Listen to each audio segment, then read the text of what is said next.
Chapter 4. The Second Ordeal. "You don't know how you encourage us, Dmitri Fyodorovitch, by your readiness to answer," said Nikolai Parfenovitch, with an animated air and obvious satisfaction beaming in his very prominent, short-sighted, light-grey eyes, from which he had removed his spectacles a moment before. "And you have made a very just remark about the mutual confidence, without which it is sometimes positively impossible to get on in cases of such importance. If the suspected party really hopes and desires to defend himself, and is in a position to do so, we on our side will do everything in our power, and you can see for yourself how we are conducting the case. You approve, Ippolit Kirillovitch?" He turned to the prosecutor. "Oh, undoubtedly," replied the prosecutor. His tone was somewhat cold compared with Nikolai Parfenovitch's impulsiveness. I will note once for all that Nikolai Parfenovitch, who had but lately arrived among us, had from the first felt marked respect for Ippolit Kirillovitch, our prosecutor, and had become almost his bosom friend. He was almost the only person who put implicit faith in Ippolit Kirillovitch's extraordinary talents as a psychologist and orator, and in the justice of his grievance. He had heard of him in Petersburg. On the other hand, young Nikolai Parfenovitch was the only person in the whole world whom our unappreciated prosecutor genuinely liked. On their way to Mokroe they had time to come to an understanding about the present case. And now, as they sat at the table, the sharp-witted junior caught and interpreted every indication on his senior colleague's face, at half a word, at a glance, or at a wink.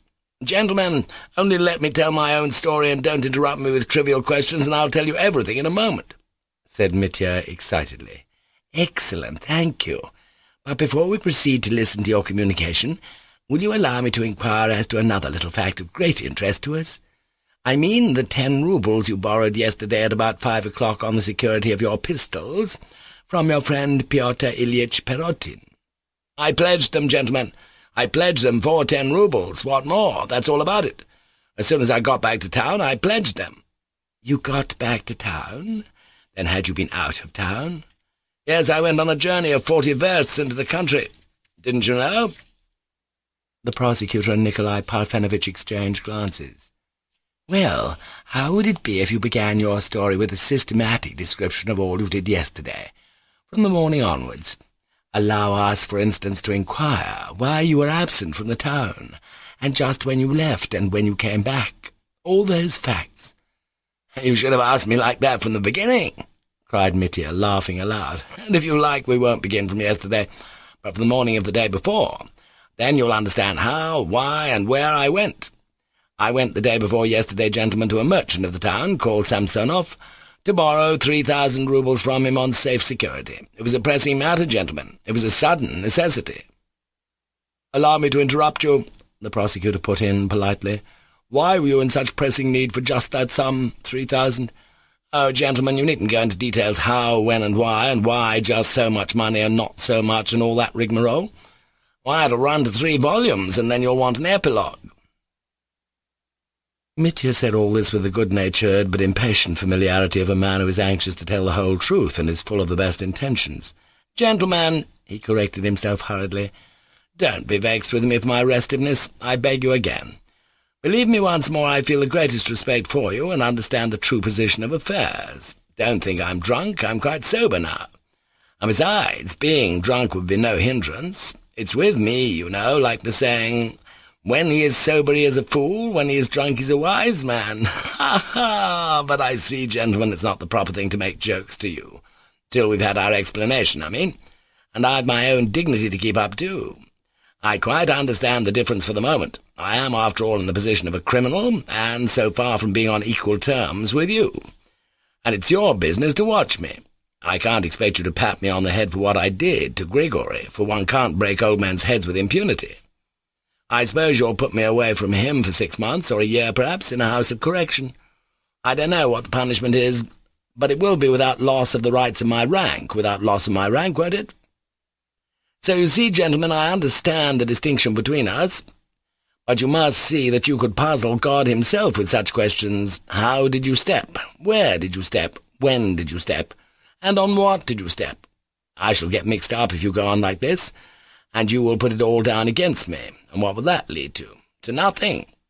And even if it's nonsense I'm talking now, let me finish, and you, gentlemen, being men of honour and refinement, will forgive me.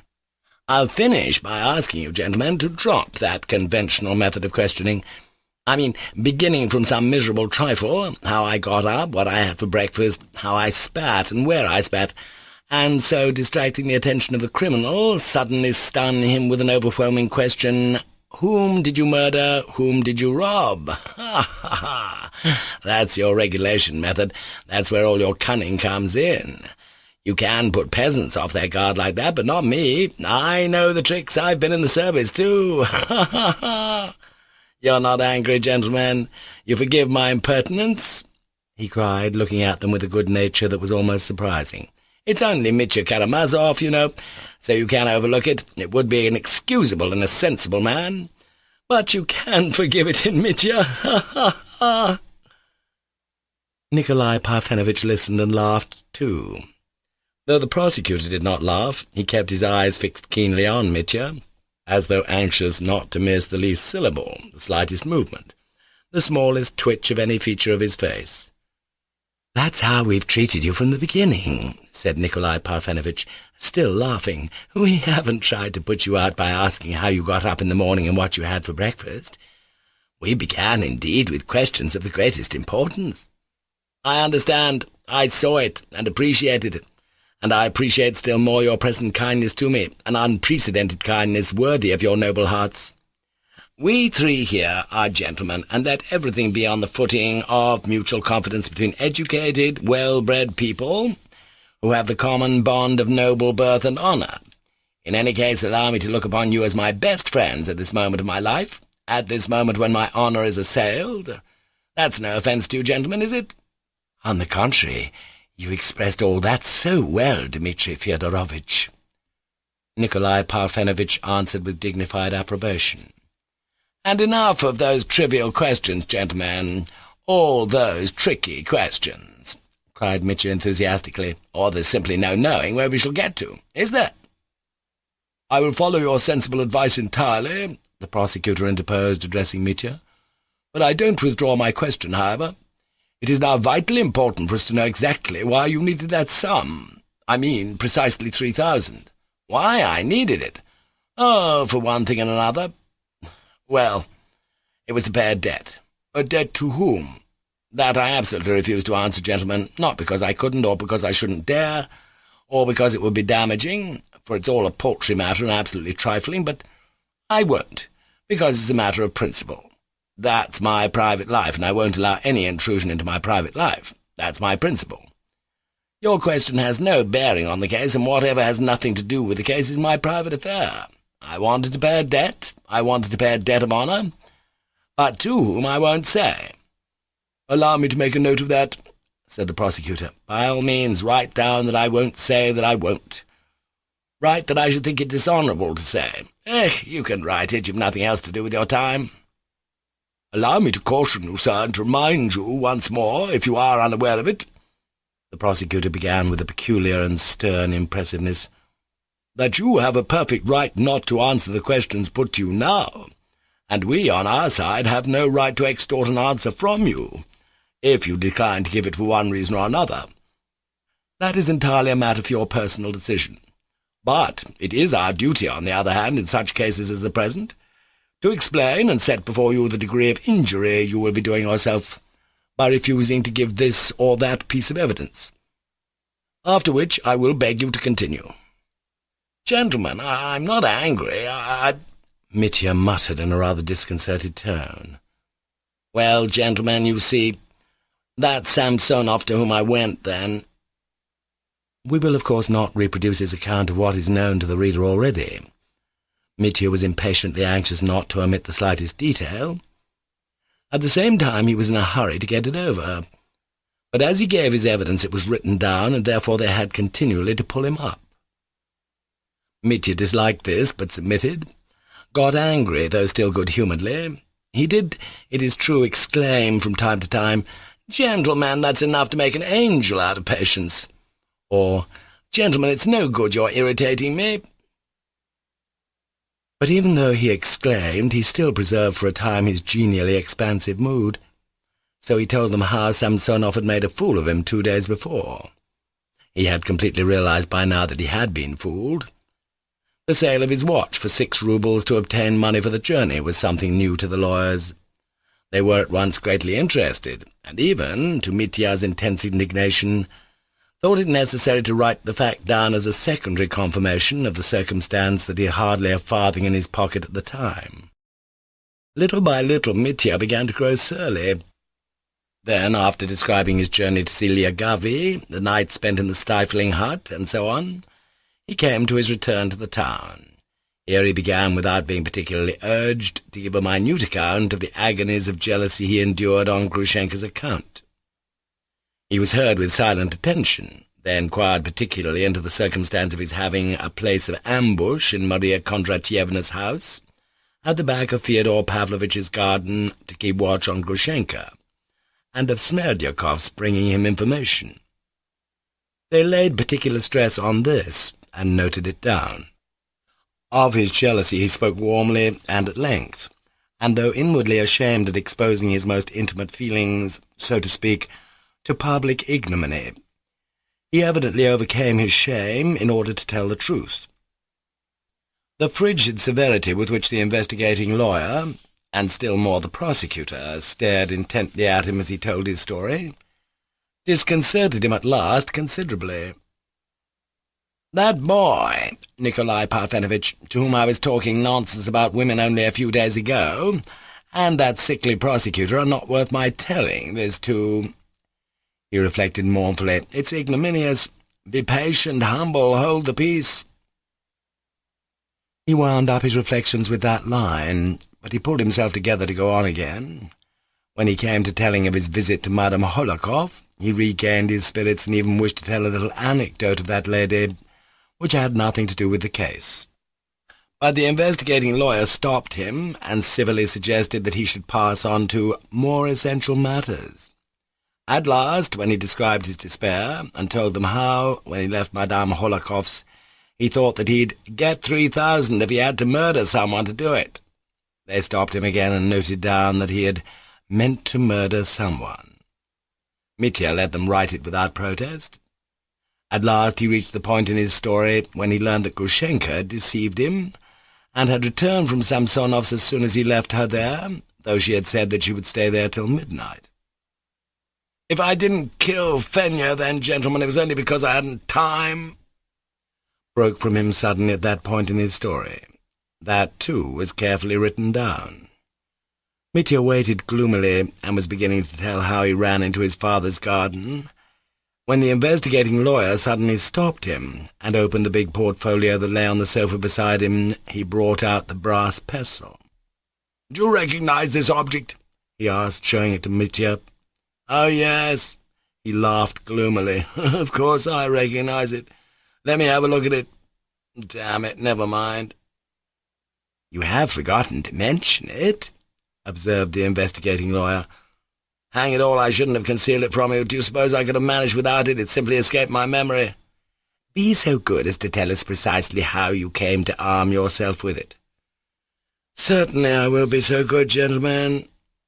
And Mitya described how he took the pestle and ran. "But what object had you in view in arming yourself with such a weapon?" "What object? No object. I just picked it up and ran off." "What for, if you had no object?" Mitya's wrath flared up. He looked intently at the boy, and smiled gloomily and malignantly. He was feeling more and more ashamed at having told such people the story of his jealousy so sincerely and spontaneously. "Bother the pestle!" broke from him suddenly. "But still—" "Oh, but to keep off dogs. Oh, because it was dark. In case anything turned up." "But have you ever on previous occasions taken a weapon with you when you went out, since you're afraid of the dark?" "Oh, damn it all, gentlemen, there's positively no talking to you!" cried Mitya, exasperated beyond endurance. And turning to the secretary, crimson with anger, he said quickly, with a note of fury in his voice, "Write down at once, that I snatched up the pestle to go and kill my father, Fyodor Pavlovitch, by hitting him on the head with it. Well, now, are you satisfied, gentlemen? Are your minds relieved?" he said, glaring defiantly at the lawyers. "We quite understand that you made that statement just now through exasperation with us, and the questions we put to you, which you consider trivial, though they are, in fact, essential," the prosecutor remarked dryly in reply. "Well, upon my word, gentlemen, yes, I took the pestle. What does one pick things up for at such moments? I don't know what for. I snatched it up and ran, that's all. For to me, gentlemen, passons, or I declare I won't tell you any more." He sat with his elbows on the table and his head in his hand. He sat sideways to them and gazed at the wall, struggling against a feeling of nausea. He had, in fact, an awful inclination to get up and declare that he wouldn't say another word. "Not if you hang me for it." "You see, gentlemen," he said at last, with difficulty, controlling himself, "you see, I listen to you, and am haunted by a dream. It's a dream I have sometimes, you know. I often dream it is always the same. That someone is hunting me, someone I'm awfully afraid of. That he's hunting me in the dark, in the night, tracking me, and I hide somewhere from him behind a door or cupboard, hide in a degrading way, and the worst of it is he always knows where I am, but he pretends not to know where I am on purpose to prolong my agony, to enjoy my terror. That's just what you're doing now. It's just like that." "Is that the sort of thing you dream about?" inquired the prosecutor. "Yes, it is." "Don't you want to write it down?" said Mitya with a distorted smile. "No need to write it down. But still, you do have curious dreams. It's not a question of dreams now, gentlemen. This is realism, this is real life. I'm a wolf, and you're the hunters. Well, hunt him down." "You are wrong to make such comparisons," began Nikolai Parfenovitch with extraordinary softness. "No, I'm not wrong, not at all." Mitya flared up again, though his outburst of wrath had obviously relieved his heart. He grew more good-humoured at every word. "You may not trust a criminal or a man on trial, tortured by your questions, but an honourable man, the honourable impulses of the heart, I say that boldly, no. That you must believe. You have no right indeed. But be silent, heart, be patient, humble. Hold thy peace. Well, shall I go on?" He broke off gloomily. "If you'll be so kind," answered Nikolai Parfenovitch. This book is continued on Disc 3. The Brothers Karamazov by Fyodor Dostoevsky. Disc 3. Chapter 5. The Third Ordeal. Though Mitya spoke sullenly, it was evident that he was trying more than ever not to forget or miss a single detail of his story. He told them how he'd leapt over the fence into his father's garden, how he had gone up to the window, told them all that had passed under the window. Clearly, precisely, distinctly. He described the feelings that troubled him during those moments in the garden, when he longed so terribly to know whether Grushenka was with his father or not. But strange to say, both the lawyers listened now with a sort of awful reserve, looked coldly at him, asked few questions. Mitya could gather nothing from their faces. "They're angry and offended," he thought. "Well, bother them." When he described how he made up his mind at last to make the signal to his father that Grushenka had come, so that he should open the window, the lawyers paid no attention to the word "signal," as though they entirely failed to grasp the meaning of the word in this connection. So much so that Mitya noticed it, coming at last to the moment when, seeing his father peering out of the window, his hatred flared up and he pulled the pestle out of his pocket. He suddenly, as though of design, stopped short. He sat gazing at the wall and was aware that their eyes were fixed upon him. "Well," said the investigating lawyer, "you pulled out the weapon, and what happened then?" "Then? Why, then I murdered him, hit him on the head and cracked his skull. I suppose that's your story. That's it." His eyes suddenly flashed. All his smothered wrath suddenly flamed up with extraordinary violence in his soul. "Our story?" repeated Nikolai Parfenovitch. "Well, and yours?" Mitya dropped his eyes and was for a long time silent. "My story, gentlemen? Well, it was like this," he began softly. "Whether it was someone's tears, or my mother prayed to God, or a good angel kissed me at that instant, I don't know. But the devil was conquered. I rushed from the window and ran to the fence. My father was alarmed, and for the first time he saw me then, cried out and sprang back from the window. I remember that very well. I ran across the garden to the fence, and there Grigory caught me when I was sitting on the fence." At that point he raised his eyes at last and looked at his listeners. They seemed to be staring at him with perfectly unruffled attention. A sort of paroxysm of indignation seized on Mitya's soul. "Why, you're laughing at me this moment, gentlemen," he broke off suddenly. "What makes you think that?" observed Nikolai Parfenovitch. "You don't believe one word, that's why. I understand, of course, that I've come to the vital point. The old man's lying there now with his skull broken, while I, after dramatically describing how I wanted to kill him, and how I snatched up the pestle, I suddenly run away from the window. A romance, poetry, as though one could believe a fellow on his word. Ha ha, you're scoffers, gentlemen." And he swung round on his chair so that it creaked. "And did you notice," asked the prosecutor suddenly, as though not observing Mitya's excitement, "did you notice, when you ran away from the window, whether the door into the garden was open? No, it was not open." "It was not? It was shut. And who could open it? Bah, the door. Wait a bit." He seemed suddenly to bethink himself, and almost with a start. "Why, did you find the door open?" "Yes, it was open." "Why, who could have opened it if you did not open it yourselves?" cried Mitya, greatly astonished.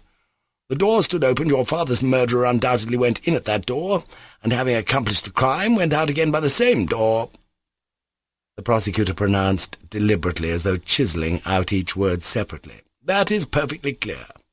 The murder was committed in the room, and not through the window. That is absolutely certain from the examination that has been made, from the position of the body, and everything.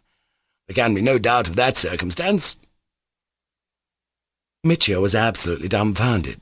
"But that's utterly impossible," he cried, completely at a loss. I didn't go in.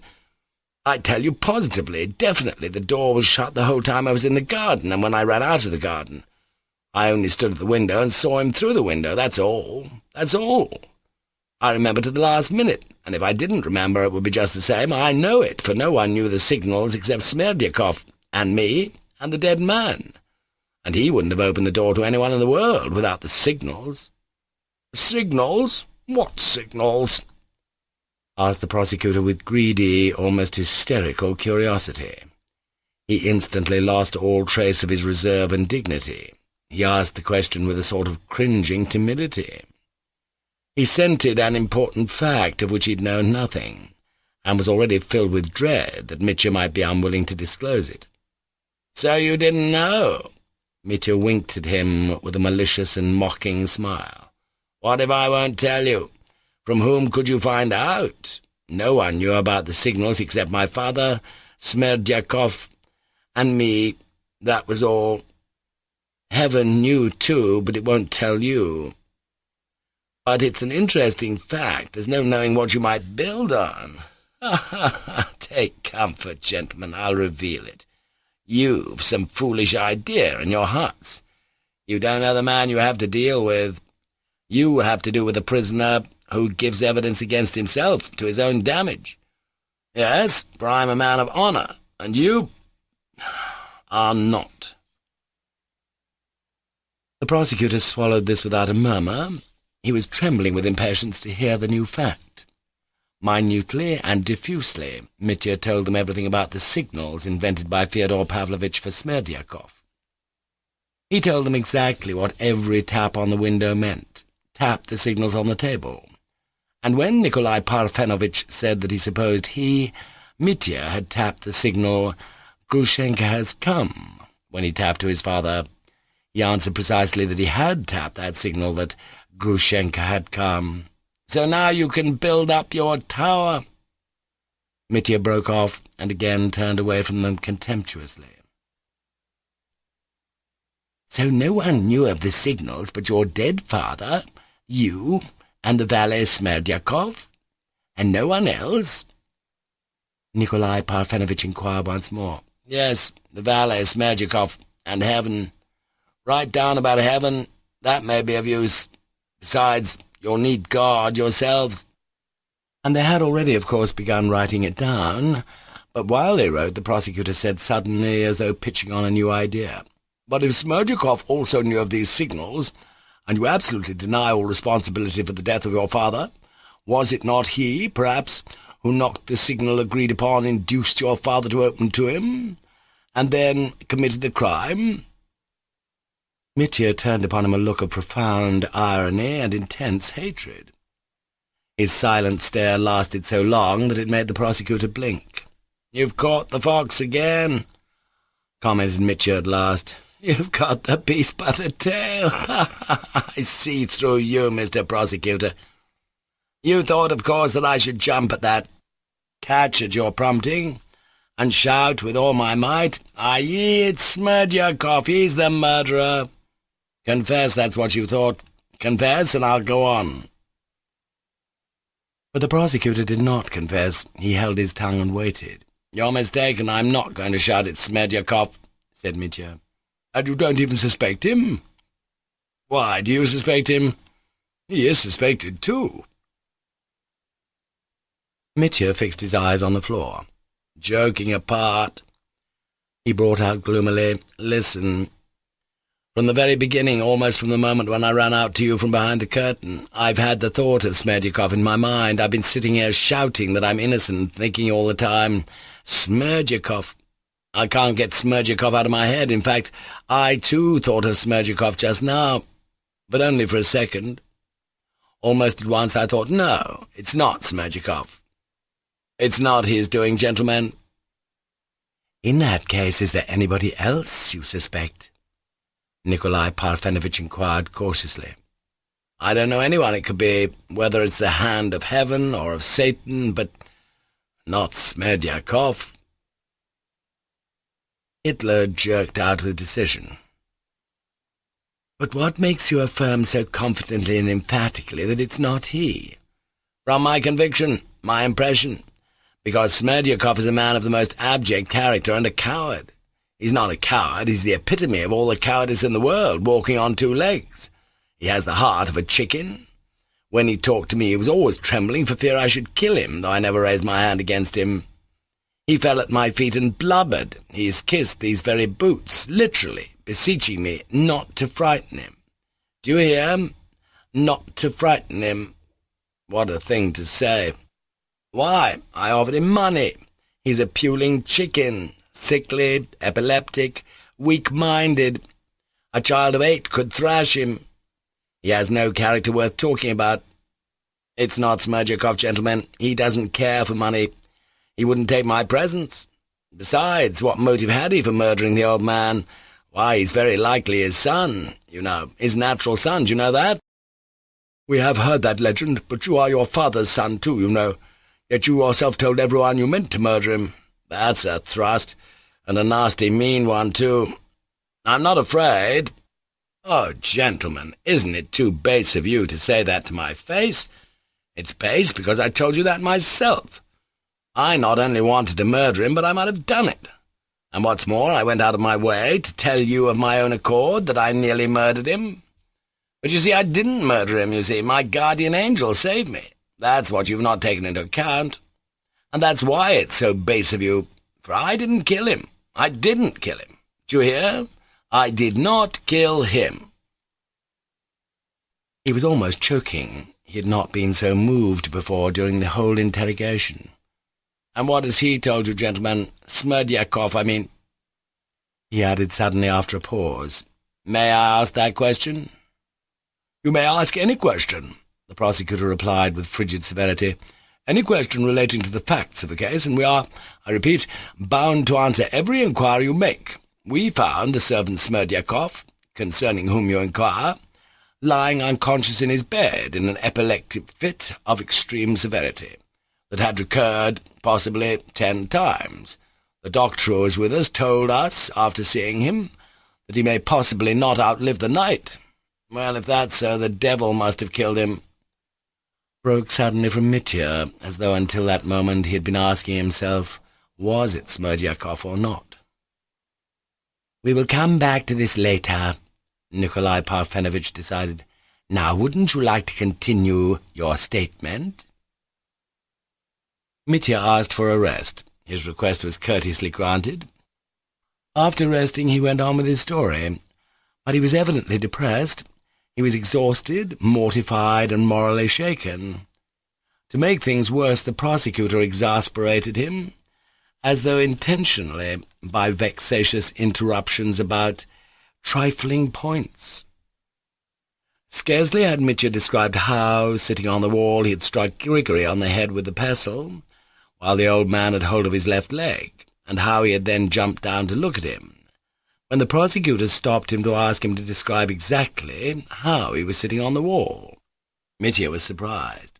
"Oh, I was sitting like this, astride, one leg on one side of the wall and one on the other."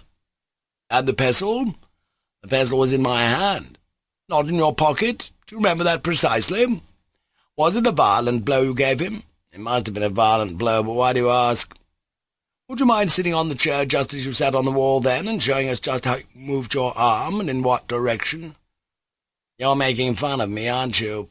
asked Mitya, looking haughtily at the speaker. But the latter did not flinch. Mitya turned abruptly, sat astride on his chair, and swung his arm. "This was how I struck him. That's how I knocked him down. What more do you want?" "Thank you. May I trouble you now to explain why you jumped down, with what object, and what you had in view?" "Oh, hang it, I jumped down to look at the man I'd hurt." "I don't know what for." "Though you were so excited and were running away?" "Yes, though I was excited and running away." "You wanted to help him?" "Help?" "Yes, perhaps I did want to help him. I don't remember." "You don't remember? Then you didn't quite know what you were doing?" "Not at all. I remember everything, every detail. I jumped down to look at him and wiped his face with my handkerchief." "We've seen your handkerchief. Did you hope to restore him to consciousness?" "I don't know whether I hoped it. I simply wanted to make sure whether he was alive or not." "Ah, you wanted to be sure. Well, what then?" "I'm not a doctor. I couldn't decide. I ran away thinking I'd killed him, and now he's recovered." "Excellent," commented the prosecutor. "Thank you. That's all I wanted. Kindly proceed."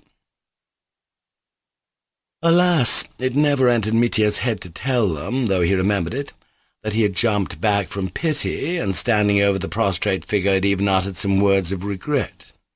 "You've come to grief, old man. There's no help for it. Well, there you must lie." The prosecutor could only draw one conclusion, that the man had jumped back at such a moment and in such excitement simply with the object of ascertaining whether the only witness of his crime were dead. That he must therefore have been a man of great strength, coolness, decision, and foresight, even at such a moment. And so on. The prosecutor was satisfied. "I provoked the nervous fellow by trifles, and he has said more than he meant to." With painful effort Mitya went on, but this time he was pulled up immediately by Nikolai Parfenovitch. "How came you to run to the servant, Fedosya Markova, with your hands so covered with blood, and, as it appears, your face too?" "Well, I didn't notice the blood at all at the time," answered Mitya. "That's quite likely. It does happen sometimes." The prosecutor exchanged glances with Nikolai Parfenovitch. "I simply didn't notice. You're quite right there, prosecutor," Mitya assented suddenly. Next came the account of Mitya's sudden determination to step aside and make way for their happiness. But he could not make up his mind to open his heart to them as before, and tell them about the queen of his soul. He disliked speaking of her before these chilly persons, who were fastening on him like bugs. And so, in response to their reiterated questions, he answered briefly and abruptly. "Well, I made up my mind to kill myself. What had I left to live for? That question stared me in the face. Her first rightful lover had come back, the man who wronged her but who'd hurried back to offer his love, after 5 years, and atone for the wrong with marriage. So I knew it was all over for me. And behind me disgrace, and that blood. Grigory's. What had I to live for? So I went to redeem the pistols I'd pledged to load them, put a bullet in my brain tomorrow. And a grand feast the night before. Yes, a grand feast the night before. Damn it all, gentlemen, do make haste and finish it. I meant to shoot myself not far from here, beyond the village, and I'd planned to do it at 5 o'clock in the morning, and I had a note in my pocket already. I wrote it at Perrotin's when I loaded my pistols. Here's the letter, read it. It's not for you, I tell it," he added contemptuously. He took it from his waistcoat pocket and flung it on the table. The lawyers read it with curiosity, and, as is usual, added it to the papers connected with the case. "And you didn't even think of washing your hands at Perrotin's? You were not afraid, then, of arousing suspicion?" "What suspicion? Suspicion or not, I should have galloped here just the same and shot myself at 5 o'clock, and you wouldn't have been in time to do anything. If it hadn't been for what's happened to my father, you would have known nothing about it and wouldn't have come here. Oh, it's the devil's doing. It was the devil murdered father. It was through the devil that you found it out so soon. How did you manage to get here so quick? It's marvellous. A dream. Mr. Perrotin informed us that when you came to him you held in your hands, your blood-stained hands, your money, a lot of money, a bundle of 100-rouble notes, and that his servant boy saw it too." "That's true, gentlemen. I remember it was so." "Now there's one little point presents itself. Can you inform us," Nikolai Parfenovitch began with extreme gentleness, "where did you get so much money all of a sudden, when it appears from the facts, from the reckoning of time, that you had not been home?" The prosecutor's brows contracted at the question being asked so plainly, but he did not interrupt Nikolai Parfenovitch. "No, I didn't go home," answered Mitya, apparently perfectly composed, but looking at the floor. "Allow me, then, to repeat my question," Nikolai Parfenovitch went on, as though creeping up to the subject. "Where were you able to procure such a sum all at once when, by your own confession, at 5 o'clock the same day I was in want of 10 roubles and pledged my pistols with Perrotin, and then went to Madame Holikov to borrow 3,000, which she wouldn't give me, and so on, and all the rest of it?" Mitya interrupted sharply. "Yes, gentlemen, I was in want of it, and suddenly thousands turned up, eh? Do you know, gentlemen, you're both afraid now. What if he won't tell us where he got it? That's just how it is. I'm not going to tell you, gentlemen. You've guessed right. You'll never know," said Mitya, chipping out each word with extraordinary determination. The lawyers were silent for a moment. "You must understand, Mr. Karamazov, that it is of vital importance for us to know," said Nikolai Parfenovitch, softly and suavely. "I understand, but still I won't tell you." The prosecutor, too, intervened, and again reminded him that the prisoner was at liberty to refuse to answer questions, if he thought it to his interest, and so on. But in view of the damage he might do himself by his silence, especially in a case of such importance as— "And so on, gentlemen, and so on. Enough! I've heard that rigmarole before," Mitya interrupted again. "I can see for myself how important it is, and that this is the vital point, and still I won't say." "What is it to us? It's not our business, but yours. You are doing yourself harm," observed Nikolai Parfenovitch nervously. "You see, gentlemen, joking apart—" Mitya lifted his eyes and looked firmly at them both. "I had an inkling from the first that we should come to loggerheads at this point. But at first, when I began to give my evidence, it was all still far away and misty. It was all floating, and I was so simple that I began with the supposition of mutual confidence existing between us. Now I can see for myself that such confidence is out of the question, for in my case we were bound to come to this cursed stumbling block, and now we've come to it. It's impossible, and there's an end of it. But I don't blame you. You can't believe it all simply on my word. I understand that, of course." He relapsed into gloomy silence. "Couldn't you, without abandoning your resolution to be silent about the chief point, could you not at the same time give us some slight hint as to the nature of the motives which are strong enough to induce you to refuse to answer, at a crisis so full of danger to you?" Mitya smiled mournfully, almost dreamily. "I'm much more good-natured than you think, gentlemen. I'll tell you the reason why, and give you that hint, though you don't deserve it. I won't speak of that, gentlemen, because it would be a stain on my honour. The answer to the question where I got the money would expose me to far greater disgrace than the murder and robbing of my father, if I had murdered and robbed him. That's why I can't tell you. I can't for fear of disgrace. What, gentlemen, are you going to write that down?" "Yes, we'll write it down," lisped Nikolai Parfenovitch. "You ought not to write that down about disgrace. I only told you that in the goodness of my heart. I needn't have told you. I made you a present of it, so to speak, and you pounce upon it at once. Ah, well, write. Write what you like," he concluded with scornful disgust. "I'm not afraid of you, and I can still hold up my head before you." "And can't you tell us the nature of that disgrace?" Nikolai Parfenovitch hazarded. The prosecutor frowned darkly. No, c'est fini. Don't trouble yourself. It's not worthwhile soiling one's hands. I've soiled myself enough through you as it is. You're not worth it. No one is. Enough, gentlemen. I'm not going on." This was said too peremptorily. Nikolai Parfenovitch did not insist further, but from Ippolit Kirillovitch's eyes he saw that he had not given up hope. "Can you not at least tell us what sum you had in your hands when you went into Mr. Perhotin's? How many roubles exactly?" "I can't tell you that." "You spoke to Mr. Perhotin, I believe, of having received 3,000 from Madame Hohlakoff." "Perhaps I did. Enough, gentlemen. I won't say how much I had." "Will you be so good, then, as to tell us how you came here and what you've done since you arrived?" "Oh, you might ask the people here about that, but I'll tell you if you like." He proceeded to do so, but we won't repeat his story. He told it dryly and curtly.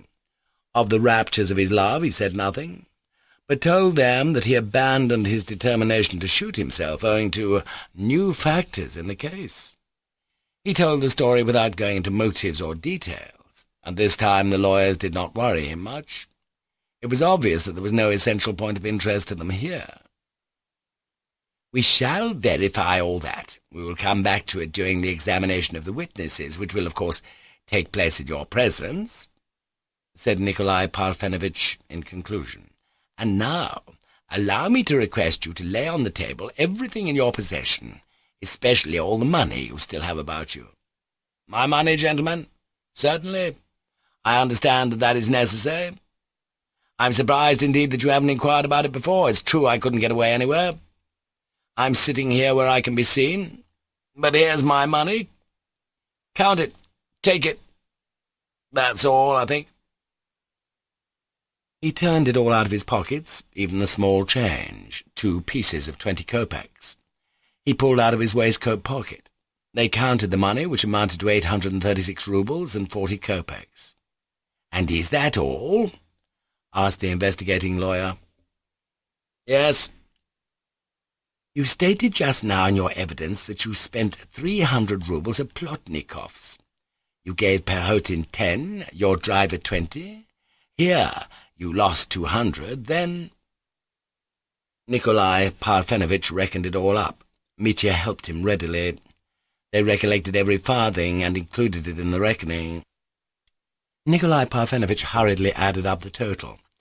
"With this 800 you must have had about 1,500 at first." "I suppose so," snapped Mitya. "How is it they all assert there was much more?" "Let them assert it." "But you asserted it yourself." "Yes, I did too." "We will compare all this with the evidence of other persons not yet examined. Don't be anxious about your money. It will be properly taken care of, and be at your disposal at the conclusion of what is beginning. If it appears, or so to speak, is proved that you have undisputed right to it. Well, and now—" Nikolai Parfenovitch suddenly got up and informed Mitya firmly that it was his duty and obligation to conduct a minute and thorough search "of your clothes and everything else." "By all means, gentlemen. I'll turn out all my pockets if you like." And he did, in fact, begin turning out his pockets. "It will be necessary to take off your clothes, too." "What, undress? Oh, damn it! Won't you search me as I am, can't you?" "It's utterly impossible, Dmitri Fyodorovitch. You must take off your clothes." "As you like," Mitya submitted gloomily. "Only please not here, but behind the curtains. Who will search them?" "Behind the curtains, of course." Nikolai Parfenovitch bent his head in assent. His small face wore an expression of peculiar solemnity. Chapter 6. The prosecutor catches Mitya. Something utterly unexpected and amazing to Mitya followed. He could never, even a minute before, have conceived that anyone could behave like that to him, Mitya Karamazov. What was worst of all, there was something humiliating in it, and on their side something supercilious and scornful. It was nothing to take off his coat, but he was asked to undress further, or rather not asked, but commanded. He quite understood that. From pride and contempt he submitted without a word. Several peasants accompanied the lawyers and remained on the same side of the curtain. "To be ready if force is required," thought Mitya, "and perhaps for some other reason too." "Well, must I take off my shirt too?" he asked sharply, but Nikolai Parfenovitch did not answer. He was busily engaged with the prosecutor in examining the coat, the trousers, the waistcoat, and the cap, and it was evident that they were both much interested in the scrutiny. "They make no bones about it," thought Mitya. "They don't keep up the most elementary politeness. I ask you for the second time, need I take off my shirt or not?" he said, still more sharply and irritably. "Don't trouble yourself, we will tell you what to do," Nikolai Parfenovitch said, and his voice was positively peremptory, or so it seemed to Mitya. Meantime a consultation was going on in undertones between the lawyers. There turned out to be on the coat, especially on the left side at the back, a huge patch of blood, dry and still stiff. There were bloodstains on the trousers too. Nikolai Parfenovitch, moreover, in the presence of the peasant witnesses, passed his fingers along the collar, the cuffs, and all the seams of the coat and trousers, obviously looking for something. Money, of course. He didn't even hide from Mitya his suspicion that he was capable of sewing money up in his clothes. "He treats me not as an officer, but as a thief," Mitya muttered to himself. They communicated their ideas to one another with amazing frankness. The secretary, for instance, who was also behind the curtain, fussing about and listening, called Nikolai Parfenovitch's attention to the cap, which they were also fingering. "You remember Gridyenko, the copying clerk?" observed the secretary. "Last summer he received the wages of the whole office, and pretended to have lost the money when he was drunk. And where was it found? Why, in just such pipings in his cap. The 100-ruble notes were screwed up in little rolls and sewed in the piping." Both the lawyers remembered Gridyenko's case perfectly, and so laid aside Mitya's cap, and decided that all his clothes must be more thoroughly examined later. "Excuse me," cried Nikolai Parfenovitch suddenly, noticing that the right cuff of Mitya's shirt was turned in and covered with blood. "Excuse me, what's that? Blood?" "Yes," Mitya jerked out. "That is, what blood, and why is the cuff turned in?" Mitya told him how he'd got the sleeve stained with blood, looking after Grigory, and had turned it inside when he was washing his hands at Perhotin's. "You must take off your shirt too, that's very important as material evidence." Mitya flushed red and flew into a rage. "What, am I to stay naked?" he shouted. "Don't disturb yourself, we will arrange something. And meanwhile take off your socks. You're not joking, is that really necessary?" Mitya's eyes flashed. "We are in no mood for joking," answered Nikolai Parfenovitch sternly. "Well, if I must," muttered Mitya, and sitting down on the bed he took off his socks.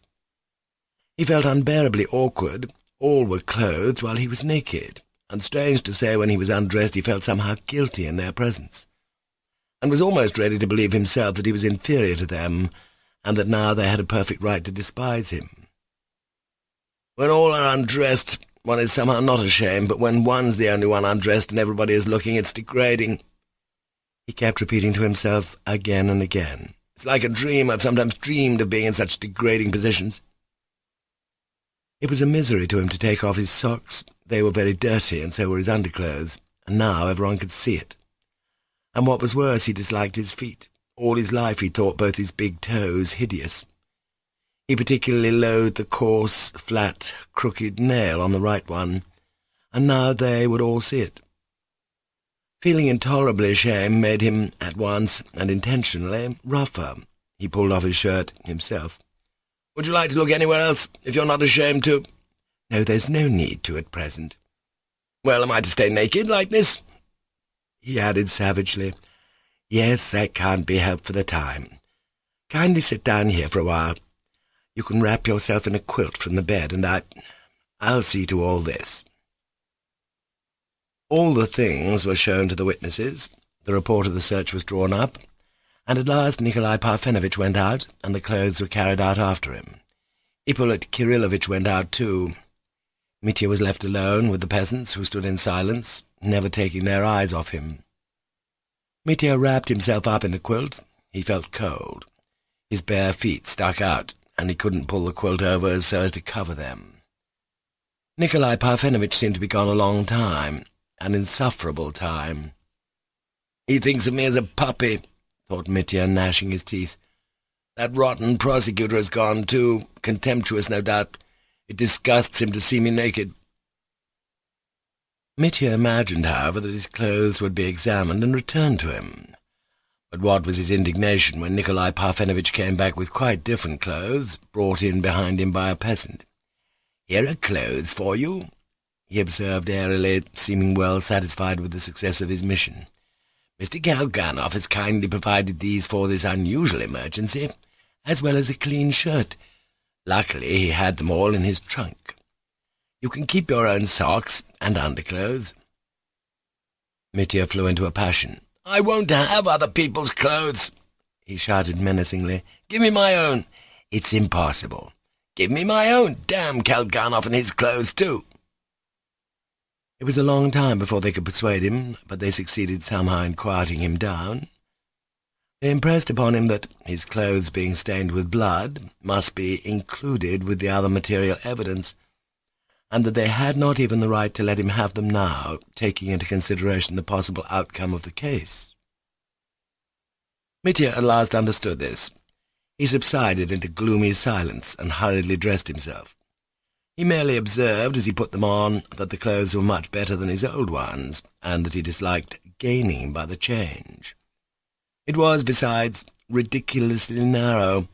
"Am I to be dressed up like a fool for your amusement?" They urged upon him again that he was exaggerating, that Kalganov was only a little taller, so that only the trousers might be a little too long. But the coat turned out to be really tight in the shoulders. "Damn it all, I can hardly button it," Mitya grumbled. "Be so good as to tell Mr. Kalganov from me that I didn't ask for his clothes, and it's not my doing that they've dressed me up like a clown." "He quite understands that and is sorry. I mean, not sorry to lend you his clothes, but sorry about all this business," mumbled Nikolai Parfenovitch. "Confound his sorrow. Well, where now? Or am I to go on sitting here?" He was asked to go back to the other room. Mitya went in, scowling with anger and trying to avoid looking at anyone. Dressed in another man's clothes, he felt himself disgraced, even in the eyes of the peasants, and of Trifon Borisovitch, whose face appeared for some reason in the doorway and vanished immediately. "He's come to look at me dressed up," thought Mitya. He sat down on the same chair as before. He had an absurd, nightmarish feeling as though he were out of his mind. "Well, what now? You going to flog me? That's all that's left for you," he said, clenching his teeth and addressing the prosecutor. He would not turn to Nikolai Parfenovitch, as though he disdained to speak to him. "He looked too closely at my socks and turned them inside out on purpose to show everyone how dirty they were. A scoundrel." "Well, now, we must proceed to the examination of witnesses," observed Nikolai Parfenovitch, as though in reply to Mitya's question. "Yes," said the prosecutor thoughtfully, as though reflecting on something.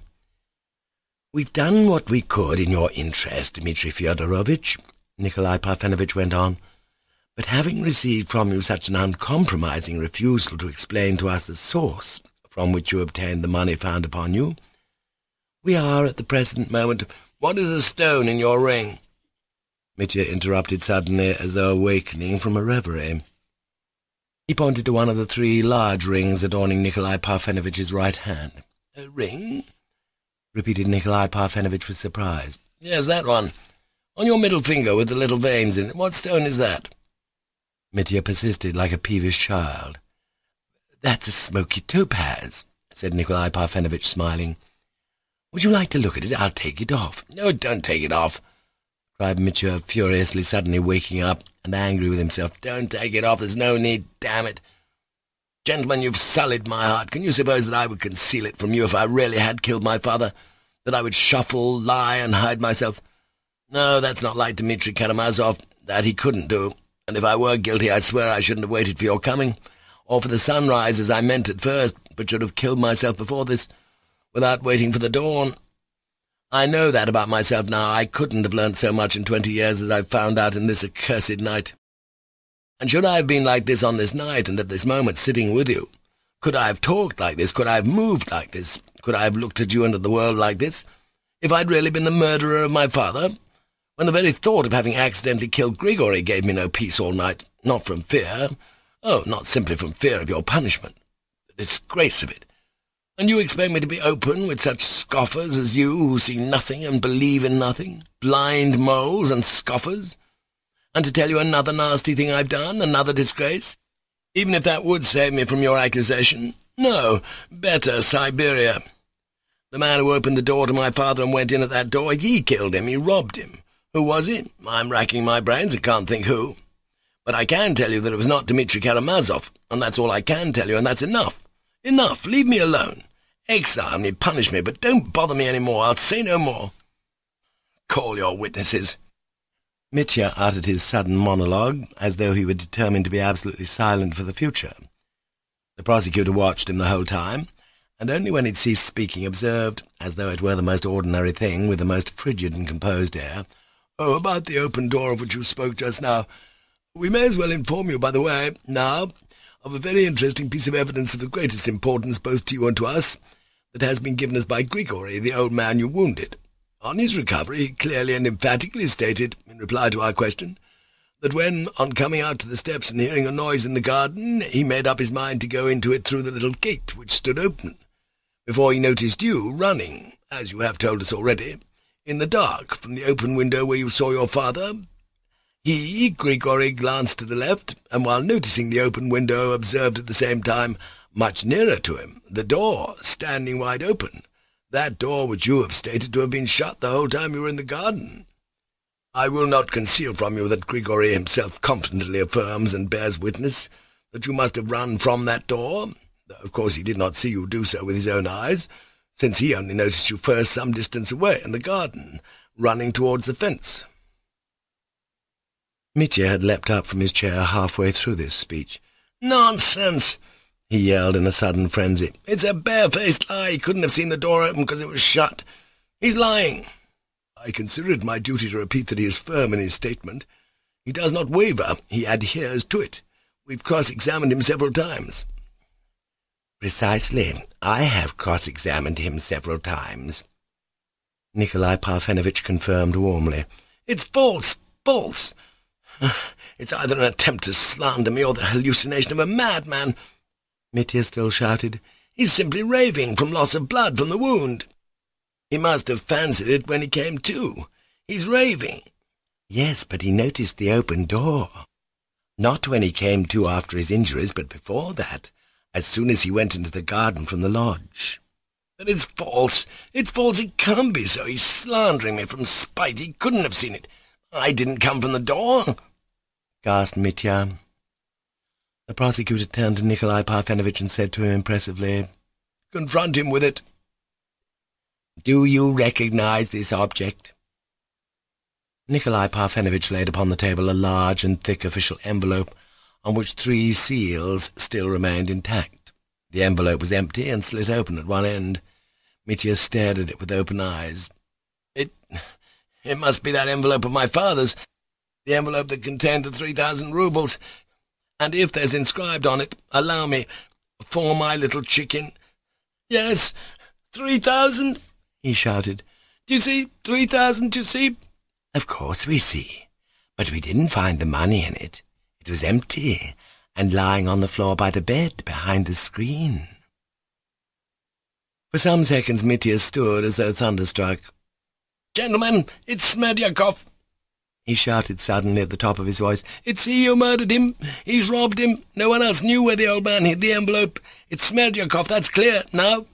"But you, too, knew of the envelope, and that it was under the pillow. I never knew it. I've never seen it. This is the first time I've looked at it. I only heard of it from Smerdyakov. He was the only one who knew where the old man kept it hidden. I didn't know." Mitya was completely breathless. "But you told us yourself that the envelope was under your deceased father's pillow. You especially stated that it was under the pillow, so you must have known it." "We've got it written down," confirmed Nikolai Parfenovitch. "Nonsense, it's absurd. I'd no idea it was under the pillow, and perhaps it wasn't under the pillow at all. It was just a chance guess that it was under the pillow. What does Smerdyakov say? Have you asked him where it was? What does Smerdyakov say? That's the chief point. And I went out of my way to tell lies against myself. I told you, without thinking, that it was under the pillow, and now you... Oh, you know how one says the wrong thing without meaning it. No one knew but Smerdyakov, only Smerdyakov, and no one else. He didn't even tell me where it was. But it's his doing, there's no doubt about it. He murdered him, that's as clear as daylight now." Mitya exclaimed more and more frantically, repeating himself incoherently and growing more and more exasperated and excited. "You must understand that and arrest him at once. He must have killed him while I was running away and while Grigory was unconscious. That's clear now. He gave the signal, and Father opened to him, for no one but he knew the signal, and without the signal Father would never have opened the door. But you're again forgetting the circumstance," the prosecutor observed, still speaking with the same restraint, though with a note of triumph, "that there was no need to give the signal if the door already stood open when you were there, while you were in the garden. The door," muttered Mitya, and he stared speechlessly at the prosecutor. He sank back helpless in his chair. All was silent. "Yes, the door. It's a nightmare. God is against me," he exclaimed, staring before him in complete stupefaction. "Come, you see," the prosecutor went on with dignity, "and you can judge for yourself, Dmitri Fyodorovitch. On the one hand, we have the evidence of the open door from which you ran out, a fact which overwhelms you and us. On the other side, your incomprehensible, persistent, and, so to speak, obdurate silence with regard to the source from which you obtained the money which was so suddenly seen in your hands, when only 3 hours earlier, on your own showing, you pledged your pistols for the sake of 10 roubles. In view of all these facts, judge for yourself. What are we to believe, and what can we depend upon? And don't accuse us of being frigid, cynical, scoffing people who are incapable of believing in the generous impulses of your heart. Try to enter into our position." Mitya was indescribably agitated. He turned pale. "Very well," he exclaimed suddenly. "I'll tell you my secret. I'll tell you where I got the money. I'll reveal my shame, that I may not have to blame myself or you hereafter." "And believe me, Dmitri Fyodorovitch," put in Nikolai Parfenovitch in a voice of almost pathetic delight, "that every sincere and complete confession on your part at this moment may, later on, have an immense influence in your favour, and may, indeed, moreover—" But the prosecutor gave him a slight shove under the table, and he checked himself in time. Mitya, it is true, had not heard him. Chapter 7. Mitya's Great Secret, received with hisses. "Gentlemen," he began, still in the same agitation, "I want to make a full confession. That money was my own." The lawyers' faces lengthened. That was not at all what they expected. "How do you mean?" faltered Nikolai Parfenovitch. "When at 5 o'clock on the same day from your own confession—" "Damn 5 o'clock on the same day and my own confession. There's nothing to do with it now. That money was my own. My own. Well, that is, stolen by me. Not mine, I mean, but stolen by me, and it was 1,500 roubles, and I had it on me all the time. But where did you get it?" "I took it off my neck, gentlemen, off this very neck. It was here round my neck, sewn up in a rag, and I'd had it round my neck a long time. It's a month since I put it round my neck, to my shame and disgrace." "And from whom did you appropriate it?" "You mean steal it? Speak out plainly now. Yes, I consider that I practically stole it, but if you prefer, I appropriated it. I consider I stole it, and last night I stole it finally." "Last night? But you said that it's a month since you obtained it." "Yes, but not from my father. Not from my father. Don't be uneasy. I didn't steal it from my father, but from her. Let me tell you without interrupting. It's hard to do, you know. You see, a month ago I was sent for by Katerina Ivanovna, formerly my betrothed. Do you know her?" "Yes, of course." "I know you know her. She's a noble creature, noblest of the noble. But she's hated me ever so long, ever so long, and hated me with good reason. Good reason. Katerina Ivanovna? Nikolai Parfenovitch exclaimed with wonder. The prosecutor, too, stared. Oh, don't take her name in vain. I'm a scoundrel to bring her into it. Yes, I've seen that she hated me a long while. From the very first, even that evening at my lodging. But enough, enough. You're unworthy even to know of that. No need of that at all. I need only tell you that she sent for me a month ago, gave me 3,000 roubles to send to her sister and another relation in Moscow, as though she couldn't have sent it off herself, and it was just at that fatal moment in my life when in fact, when I'd just come to love another. Her. She's sitting down below now, Grushenka. I carried her off here to Mokroe then, and wasted here in 2 days half that damned 3,000, but the other half I kept on me. Well, I've kept that other half, that 1,500, like a locket round my neck, but yesterday I undid it and spent it. What's left of it, 800 roubles, is in your hands now, Nikolai Parfenovitch. That's the change out of the 1,500 I had yesterday. Excuse me, how is that? Why, when you were here a month ago, you spent 3,000, not 1,500. Everybody knows that. Who knows it? Who counted the money? Did I let anyone count it? Why, you told everyone yourself that you'd spent exactly 3,000. True, I did. I told the whole town so, and the whole town said so. And here, at Mokroe, too, everyone reckoned it was 3,000. Yet I didn't spend 3,000 but 1,500. And the other 1,500 I sewed into a little bag. That's how it was, gentlemen. That's where I got that money yesterday. This is almost miraculous, murmured Nikolai Parfenovitch. Allow me to inquire, observed the prosecutor at last.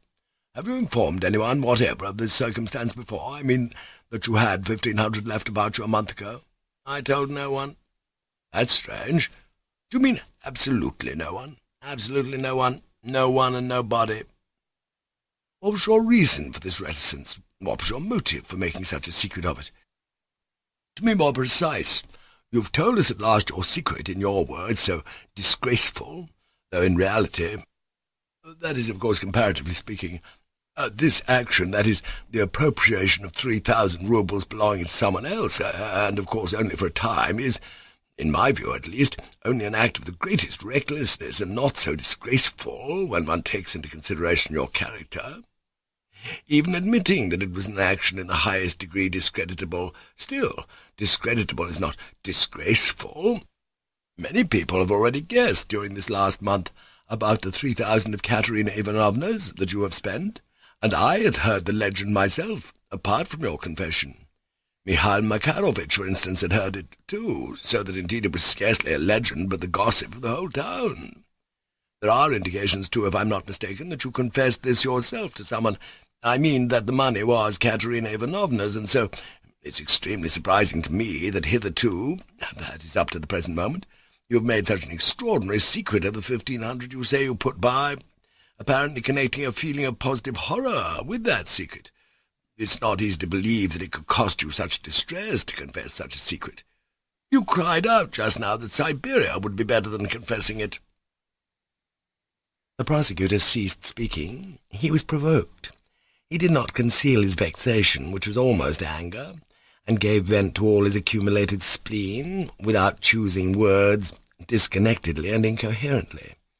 It's not the 1,500 that's the disgrace, but that I put it apart from the rest of the 3,000, said Mitya firmly. Why? Smiled the prosecutor irritably. What is the disgraceful to your thinking, in your having set aside half of the 3,000 you had discreditably, if you prefer disgracefully, appropriated? Your taking the 3,000 is more important than what you did with it. And, by the way, why did you do that? Why did you set apart that half? For what purpose? For what object did you do it? Can you explain that to us? Oh, gentlemen, the purpose is the whole point, cried Mitya. I put it aside because I was vile. That is, because I was calculating, and to be calculating in such a case is vile. And that vileness has been going on a whole month. It's incomprehensible. I wonder at you, but I'll make it clearer. Perhaps it really is incomprehensible. You see, attend to what I say. I appropriate 3,000 entrusted to my honour. I spend it on a spree, say I spend it all, and next morning I go to her and say, Katya, I've done wrong, I've squandered your 3,000. Well, is that right? No, it's not right. It's dishonest and cowardly. I'm a beast, with no more self-control than a beast. That's so, isn't it? But still I'm not a thief, not a downright thief. You'll admit I squandered it, but I didn't steal it. Now, a second, rather more favourable alternative. Follow me carefully, or I may get confused again. My head's going round. And so, for the second alternative, I spend here only 1,500 out of the 3,000. That is, only a half. Next day I go and take that half to her. Can't you take this 1,500 from me? I'm a low beast and an untrustworthy scoundrel, for I've wasted half the money, and I shall waste this too, so keep me from temptation. Well, what of that alternative? I should be a beast and a scoundrel and whatever you like, but not a thief, not altogether a thief, or I should not have brought back what was left, but have kept that too. She would see at once that since I brought back half, I should pay back what I'd spent, that I should never give up trying to, that I should work to get it and pay it back. So in that case I should be a scoundrel, but not a thief. You may say what you like, not a thief. I admit that there is a certain distinction, said the prosecutor with a cold smile. But it's strange that you see such a vital difference. Yes, I see a vital difference. Every man may be a scoundrel, and perhaps every man is a scoundrel, but not everyone can be a thief. It takes an arch-scoundrel to be that. Of course, I don't know how to make these fine distinctions, but a thief is lower than a scoundrel, that's my conviction. Listen, I carry the money about me a whole month. I may make up my mind to give it back tomorrow, and I'm a scoundrel no longer. But I cannot make up my mind, you see, though I'm making up my mind every day, and every day spurring myself on to do it. And yet for a whole month I can't bring myself to it, you see. Is that right, to your thinking? Is that right? Certainly that's not right, that I can quite understand, and that I don't dispute, answered the prosecutor with reserve. And let us give up all discussions of these subtleties and distinctions, and if you will be so kind, get back to the point. And the point is that you still have not told us, although we've asked you, why, in the first place, you halved the money, squandering one half and hiding the other. For what purpose exactly did you hide it? What did you mean to do with that 1,500? I insist upon that question, Dmitri Fyodorovitch. Yes, of course, cried Mitya, striking himself on the forehead. Forgive me, I'm worrying you, and am not explaining the chief point, or you'd understand in a minute, for it's just the motive of it that's the disgrace. You see, it was all to do with the old man, my dead father. He was always pestering Agrafena Alexandrovna, and I was jealous. I thought then that she was hesitating between me and him, so I kept thinking every day, suppose she were to make up her mind all of a sudden. Suppose she were to leave off tormenting me and would suddenly say to me, I love you, not him, take me to the other end of the world. And I'd only 40 kopecks. How could I take her away? What could I do? Why, I'd be lost. You see, I didn't know her then. I didn't understand her. I thought she wanted money, and that she wouldn't forgive my poverty. And so I fiendishly counted out the half of that 3,000, sewed it up, calculating on it. Sewed it up before I was drunk, and after I'd sewn it up I went off to get drunk on the rest. Yes, that was base. Do you understand now? Both the lawyers laughed aloud. I should have called it sensible and moral on your part not to have squandered it all, chuckled Nikolai Parfenovitch, for after all, what does it amount to? Why, that I stole it, that's what it amounts to. Oh, God, you horrify me by not understanding. Every day that I had that 1,500 sewn up round my neck, every day and every hour I said to myself, you're a thief, you're a thief. Yes, that's why I've been so savage all this month. That's why I fought in the tavern, that's why I attacked my father, was because I felt I was a thief. I couldn't make up my mind. I didn't dare even to tell Alyosha, my brother, about that 1,500. I felt I was such a scoundrel and such a pickpocket. But, you know, while I carried it, I said to myself at the same time every hour, no, Dmitri Fyodorovitch, you may not yet be a thief. Why? Because I might go next day and pay back that 1,500 to Katya. And only yesterday I made up my mind to tear my amulet off my neck on my way from Fenya's to Perhotin. I hadn't been able till that moment to bring myself to it. And it was only when I tore it off that I became a downright thief and a dishonest man for the rest of my life. Why? Because with that I destroyed, too, my dream of going to catch her and saying, I'm a scoundrel but not a thief. Do you understand now? Do you understand? What was it made you decide to do it yesterday? Nikolai Parfenovitch interrupted. Why? It's absurd to ask, because I'd condemned myself to die at 5 o'clock this morning, here at dawn. I thought it made no difference whether I died a thief or a man of honour. But I see it's not so. It turns out that it does make a difference. Believe me, gentlemen, what has tortured me most during this night has not been the thought that I had killed the old servant, and that I was in danger of Siberia just when my love was being rewarded, and heaven was open to me again. Oh, that did torture me, but not in the same way, not so much as the damned consciousness that I had torn that damned money off my breast at last and spent it, and had become a downright thief. Oh, gentlemen, I tell you again with a bleeding heart, I've learnt a great deal this night. I've learned that it's not only impossible to live a scoundrel, but impossible to die a scoundrel. No, gentlemen, one must die honest." Mitya was pale. His face had a haggard and exhausted look, in spite of his being intensely excited. "I'm beginning to understand you, Dmitri Fyodorovitch," the prosecutor said slowly in a soft and almost compassionate tone. "But all this, if you'll excuse my saying so, is a matter of nerves, in my opinion. Your overwrought nerves, that's what it is. And why, for instance, should you not have saved yourself such misery for almost a month by going and returning that 1,500 to the lady who had entrusted it to you? And why could you not have explained things to her, and in view of your position, which you describe as being so awful, why could you not have had recourse to the plan which would so naturally have occurred to one's mind? That is, after honourably confessing your errors to her, why could you not have asked her to lend you the sum needed for your expenses, which, with her generous heart, she would certainly not have refused you in your distress, especially if it had been with some guarantee, or even on the security you offered to the merchant Samsonov and to Madame Hohlakov? I suppose you still regard that security as of value?" Mitya suddenly crimsoned. "Surely you don't think me such an out-and-out scoundrel as that? You can't be speaking in earnest," he said with indignation, looking the prosecutor straight in the face, and seeming unable to believe his ears. "I assure you I'm in earnest. Why do you imagine I'm not serious?" It was the prosecutor's turn to be surprised. "Oh, how base that would have been! Gentlemen, do you know you're torturing me? Let me tell you everything. So be it. I'll confess all my infernal wickedness. But to put you to shame, and you'll be surprised yourself at the depths of ignominy to which a medley of human passions can sink, you must know that I already had that plan myself, that plan you spoke of just now, prosecutor. Yes, gentlemen, I, too, have had that thought in my mind all this current month, so that I was on the point of deciding to go to Katya. I was mean enough for that.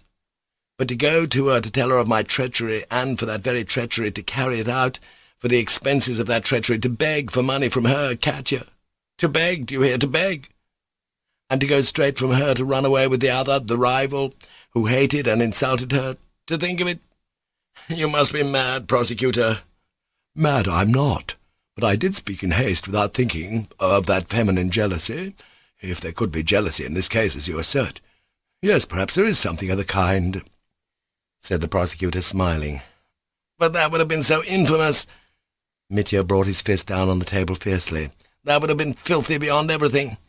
Yes, do you know that she might have given me that money? Yes, and she would have given it too. She'd have given it to satisfy her vengeance, to show her contempt for me. For hers is an infernal nature too, and she's a woman of great wrath. I'd have taken the money too. Oh, I should have taken it. I should have taken it, and then for the rest of my life. Oh, God! Forgive me, gentlemen, I'm making such an outcry because I've had that thought in my mind so lately. Only the day before yesterday, that night when I was having all that bother with Lyagavy, and afterwards, yesterday, all day yesterday, I remember, till that happened." "Till what happened?" put in Nikolai Parfenovitch inquisitively, but Mitya did not hear it. "I've made you an awful confession," Mitya said gloomily in conclusion. "You must appreciate it, and what's more, you must respect it. For if not, if that leaves your souls untouched, then you've simply no respect for me, gentlemen. I tell you that, and I shall die of shame at having confessed it to men like you. Oh, I shall shoot myself. Yes, I see already that you don't believe me. What, you want me to write that down too?" he cried in dismay. "Yes, what you said just now," said Nikolai Parfenovitch, looking at him in surprise. "That is, that up to the last hour you were still contemplating going to Katerina Ivanovna to beg that sum from her. I assure you that's a very important piece of evidence for us, Dmitri Fyodorovitch. I mean for the whole case, and particularly for you, particularly important for you." "Have mercy, gentlemen!" Mitya flung up his hands. "Don't write that anyway. Have some shame. Here I've torn my heart asunder before you, and you seize the opportunity and are fingering the wounds in both halves. Oh, my God!" In despair he hid his face in his hands. "Don't worry yourself so, Dmitri Fyodorovitch," observed the prosecutor. "Everything that is written down will be read over to you afterwards, and what you don't agree to will alter as you like. But now I'll ask you one little question for the second time. Has no one, absolutely no one, heard from you of that money you sewed up? That, I must tell you, is almost impossible to believe. No one, I told you so before. You've not understood anything. Let me alone. Very well, this matter is bound to be explained, and there's plenty of time for it. But meantime consider. We have perhaps a dozen witnesses that you yourself spread it abroad, and even shouted almost everywhere about the 3,000 you'd spent here. 3,000, not 1,500. And now, too, when you got hold of the money you had yesterday, you gave many people to understand that you had brought 3,000 with you. You've got not dozens, but hundreds of witnesses, 200 witnesses, 200 have heard it, thousands have heard it," cried Mitya. "Well, you see, all bear witness to it. And the word 'all' means something. It means nothing. I talked rot, and everyone began repeating it. But what need had you to talk rot, as you call it? The devil knows, from bravado, perhaps, at having wasted so much money. To try and forget that money I'd sewn up, perhaps. Yes, that was why. Damn it! How often will you ask me that question? Well, I told a fib, and that was the end of it. Once I'd said it, I didn't care to correct it. What does a man tell lies for, sometimes?" "That's very difficult to decide, Dmitri Fyodorovitch. What makes a man tell lies?" observed the prosecutor impressively. "Tell me, though, was that amulet, as you call it, on your neck a big thing?" "No, not big." "How big, for instance?" "If you fold 100-rouble note in half, that would be the size." "You'd better show us the remains of it. You must have them somewhere." "Damnation, what nonsense! I don't know where they are." "But excuse me, where and when did you take it off your neck? According to your own evidence, you didn't go home." "When I was going from Fenya's to Perotin's, on the way I tore it off my neck and took out the money." "In the dark?" "What should I want a light for? I did it with my fingers in 1 minute." "Without scissors? In the street?" "In the marketplace, I think it was. Why scissors? It was an old rag. It was torn in a minute." "Where did you put it afterwards?" "I dropped it there." "Where was it exactly?" "In the marketplace. In the marketplace. The devil knows whereabouts. What do you want to know for?" "That's extremely important, Dmitri Fyodorovitch. It would be material evidence in your favour. How is it you don't understand that? Who helped you to sew it up a month ago?" "No one helped me. I did it myself." "Can you sew?" "A soldier has to know how to sew. No knowledge was needed to do that." "Where did you get the material, that is, the rag in which you sewed the money?" "Are you laughing at me?" "Not at all, and we're in no mood for laughing, Dmitri Fyodorovitch." "I don't know where I got the rag from. Somewhere, I suppose." "I should have thought you couldn't have forgotten it." "Upon my word, I don't remember. I might have torn a bit off my linen." "That's very interesting. We might find in your lodgings tomorrow the shirt or whatever it is from which you tore the rag. What sort of rag was it, cloth or linen?" "Goodness only knows what it was. Wait a bit. I believe I didn't tear it off anything. It was a bit of calico. I believe I sewed it up in a cap of my landlady's." "In your landlady's cap?" "Yes, I took it from her." "How did you get it?" "You see, I remember once taking a cap for a rag, perhaps to wipe my pen on. I took it without asking, because it was a worthless rag. I tore it up, and I took the notes and sewed them up in it. I believe it was in that very rag I sewed it. An old piece of calico, washed 1,000 times. "And you remember that for certain now?" "I don't know whether for certain. I think it was in the cap, but hang it, what does it matter?" "In that case your landlady will remember that the thing was lost." "No, she won't. She didn't miss it. It was an old rag, I tell you. An old rag not worth a farthing." "And where did you get the needle and thread?" "I'll stop now. I won't say any more. Enough of it," said Mitya, losing his temper at last. "It's strange that you should have so completely forgotten where you threw the piece in the marketplace." "Give orders for the marketplace to be swept tomorrow, and perhaps you'll find it," said Mitya, sneering. "Enough, gentlemen, enough," he decided in an exhausted voice. "I see you don't believe me, not for a moment. It's my fault, not yours. I ought not to have been so ready. Why did I degrade myself by confessing my secret to you? It's a joke to you. I see that from your eyes. You led me on to it. Prosecutor, sing a hymn of triumph, if you can. Damn you, you torturers!" He bent his head and hid his face in his hands. The lawyers were silent. A minute later he raised his head and looked at them almost vacantly. His face expressed now complete, hopeless despair, and he sat mute and passive, as though hardly conscious of what was happening. In the meantime they had to finish what they were about. They had immediately to begin examining the witnesses. It was by now 8 o'clock in the morning. The lights had been extinguished long ago. Mikhail Makarovitch and Kalganov, who had been continually in and out of the room all the while the interrogation had been going on, had now both gone out again. The lawyers, too, looked very tired. It was a wretched morning. The whole sky was overcast, and the rain streamed down in bucketfuls. Mitya gazed blankly out of the window. "May I look out of the window?" he asked Nikolai Parfenovitch suddenly. "Oh, as much as you like," the latter replied. Mitya got up and went to the window. The rain lashed against the little greenish panes of the window. He could see the muddy road just below the window, and further away in the rainy mist a row of poor, black, dismal huts, looking even blacker and poorer in the rain. Mitya thought of Phoebus the golden-haired, and how he'd meant to shoot himself at his first ray. Perhaps it would be even better on a morning like this, he thought with a smile, and suddenly, flinging his hand downwards, he turned to his torturers. "Gentlemen," he cried, "I see that I am lost. But she, tell me about her, I beseech you. Surely she need not be ruined with me. She's innocent, you know. She was out of her mind when she cried last night, 'It's all my fault.' She's done nothing, nothing. I've been grieving over her all night as I sat with you. Won't you tell me what you're going to do with her now?" "You can set your mind quite at rest on that score, Dmitri Fyodorovitch," the prosecutor answered at once with evident alacrity. "We have so far no grounds for interfering with the lady in whom you're so interested. I trust that it may be the same in the later development of the case. On the contrary, we'll do everything that lies in our power in that matter. Set your mind completely at rest." "Gentlemen, I thank you. I knew that you were honest, straightforward people in spite of everything. You've taken a load off my heart.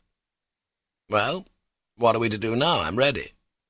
"Well, we ought to make haste. We must pass to examining the witnesses without delay. That must be done in your presence, and therefore—" "Shouldn't we have some tea first?" interposed Nikolai Parfenovitch. "I think we've deserved it."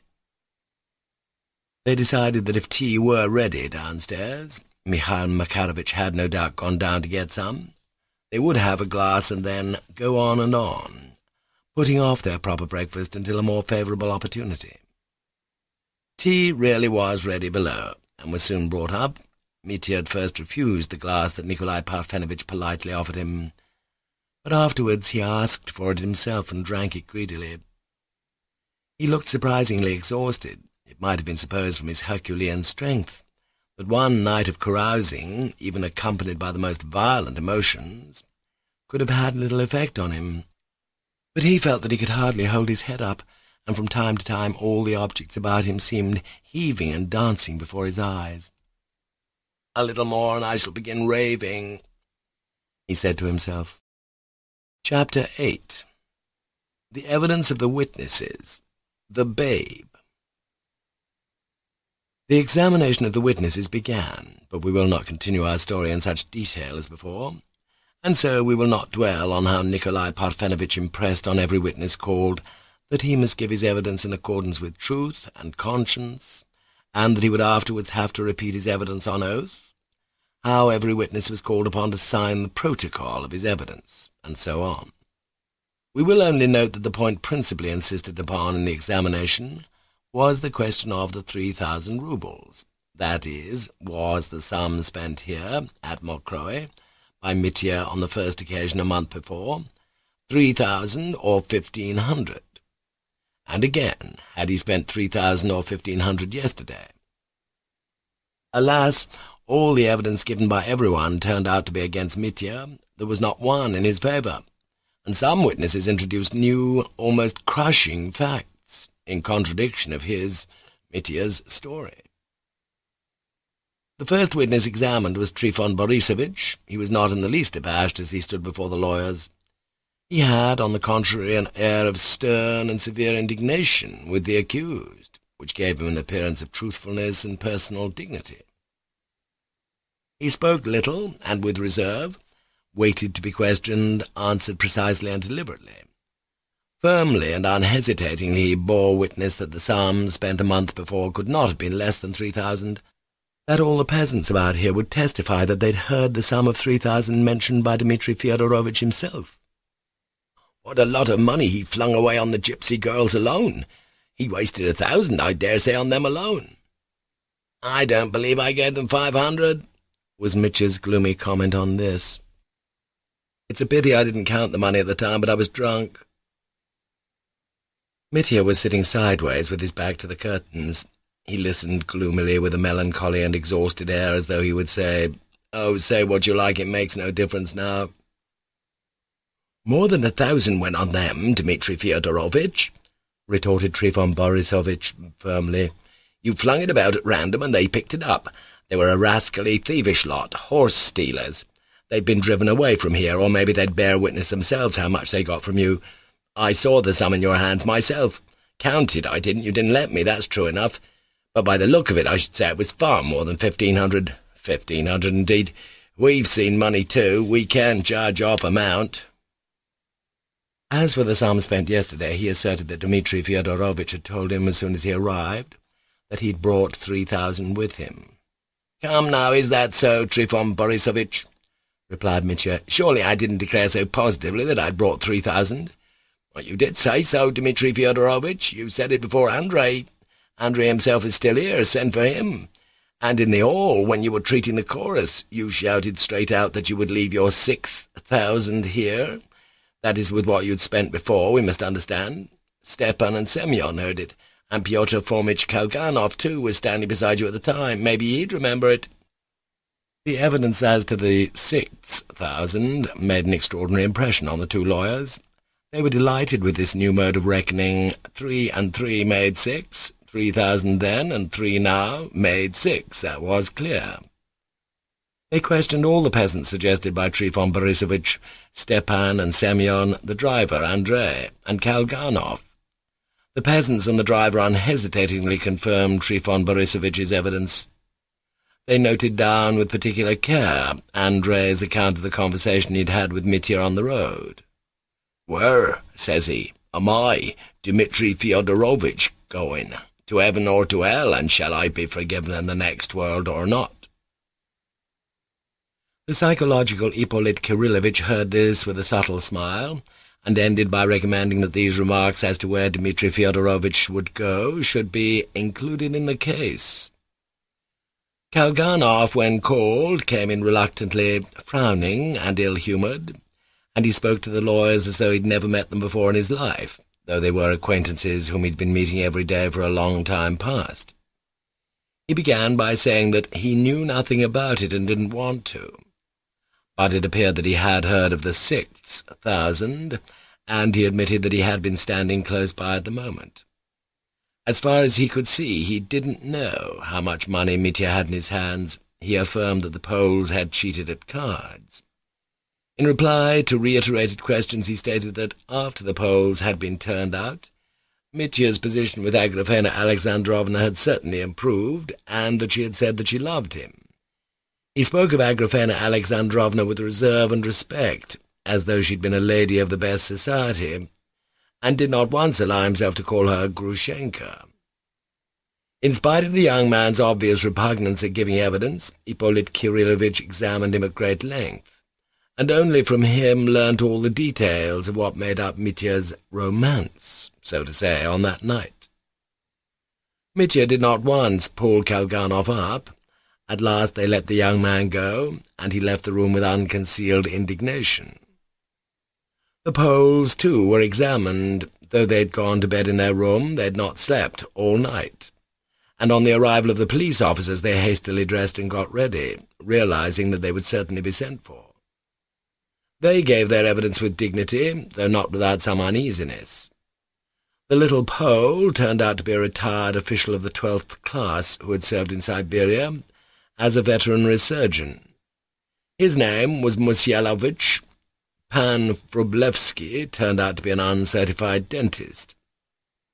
Although Nikolai Parfenovitch asked him questions on entering the room, they both addressed their answers to Mikhail Makarovitch, who was standing on one side, taking him in their ignorance for the most important person and in command, and addressed him at every word as Pan Colonel. Only after several reproofs from Mikhail Makarovitch himself, they grasped that they had to address their answers only to Nikolai Parfenovitch. It turned out that they could speak Russian quite correctly, except for their accent in some words. Of his relations with Grushenka, past and present, Pan Musyalovich spoke proudly and warmly, so that Mitya was roused at once and declared that he would not allow the scoundrel to speak like that in his presence. Pan Musyalovich at once called attention to the word scoundrel, and begged that it should be put down in the protocol. Mitya fumed with rage. "He's a scoundrel! A scoundrel! You can put that down, and put down, too, that in spite of the protocol I still declare that he's a scoundrel!" he cried. Though Nikolai Parfenovitch did insert this in the protocol, he showed the most praiseworthy tact and management. After sternly reprimanding Mitya, he cut short all further inquiry into the romantic aspect of the case, and hastened to pass to what was essential. One piece of evidence given by the Poles roused special interest in the lawyers. That was how, in that very room, Mitya had tried to buy off Pan Musyalovich, and had offered him 3,000 roubles to resign his claims, 700 roubles down, and the remaining 2,300 to be paid next day in the town. He had sworn at the time that he had not the whole sum with him at Mokroe, but that his money was in the town. Mitya observed hotly that he had not said that he would be sure to pay him the remainder next day in the town. But Pan Wróblewski confirmed the statement, and Mitya, after thinking for a moment, admitted, frowning, that it must have been as the Poles stated, that he had been excited at the time, and might indeed have said so. The prosecutor positively pounced on this piece of evidence. It seemed to establish for the prosecution, and they did in fact base this deduction on it, that half, or a part of, the 3,000 that had come into Mitya's hands might really have been left somewhere hidden in the town, or even, perhaps, somewhere here, in Mokroe. This would explain the circumstance, so baffling for the prosecution, that only 800 roubles were to be found in Mitya's hands. This circumstance had been the one piece of evidence which, insignificant as it was, had hitherto told, to some extent, in Mitya's favour. Now this one piece of evidence in his favour had broken down. In answer to the prosecutor's inquiry where he would have got the remaining 2,300 roubles, since he himself had denied having more than 1,500, Mitya confidently replied that he meant to offer the little chap not money, but a formal deed of conveyance of his rights to the village of Chermashnya, those rights which he had already offered to Samsonov and Madame Hohlakov. The prosecutor positively smiled at the innocence of this subterfuge. "And you imagine he would have accepted such a deed as a substitute for 2,300 roubles in cash?" "He certainly would have accepted it," Mitya declared warmly. "Why, look here, he might have grabbed not 2,000 but 4 or 6 for it.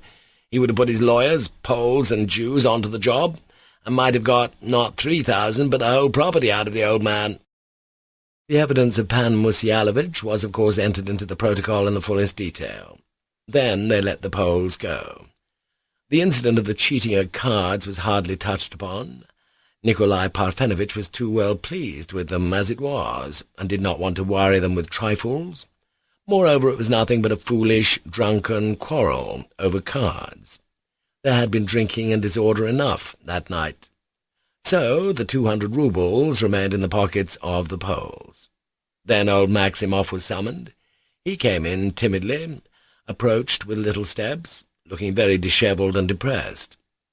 He had, all this time, taken refuge below with Grushenka, sitting dumbly beside her, and now and then he'd begin blubbering over her and weeping his eyes with a blue check handkerchief, as Mikhail Makarovitch described afterwards, so that she herself began trying to pacify and comfort him. The old man at once confessed that he'd done wrong, that he'd borrowed 10 roubles in my poverty from Dmitri Fyodorovitch, and that he was ready to pay it back. To Nikolai Parfenovitch's direct question, had he noticed how much money Dmitri Fyodorovitch held in his hand, as he must have been able to see the sum better than anyone when he took the note from him, Maximov, in the most positive manner, declared that there was 20,000. "Have you ever seen so much as 20,000 before, then?" inquired Nikolai Parfenovitch with a smile. "To be sure I have, not 20, but 7. When my wife mortgaged my little property, she'd only let me look at it from a distance, boasting of it to me. It was a very thick bundle, all rainbow-coloured notes, and Dmitri Fyodorovitch's was all rainbow-coloured." He was not kept long. At last it was Grushenka's turn. Nikolai Parfenovitch was obviously apprehensive of the effect her appearance might have on Mitya, and he muttered a few words of admonition to him, but Mitya bowed his head in silence, giving him to understand that he would not make a scene. Mikhail Makarovitch himself led Grushenka in. She entered with a stern and gloomy face that looked almost composed, and sat down quietly on the chair offered her by Nikolai Parfenovitch. She was very pale, she seemed to be cold, and wrapped herself closely in her magnificent black shawl. She was suffering from a slight feverish chill, the first symptom of the long illness which followed that night.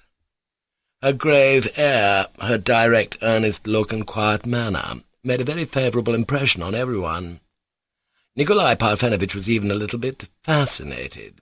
He admitted himself when talking about it afterwards that only then had he seen how handsome the woman was. For though he'd seen her several times before, he'd always looked upon her as something of a provincial hetaira.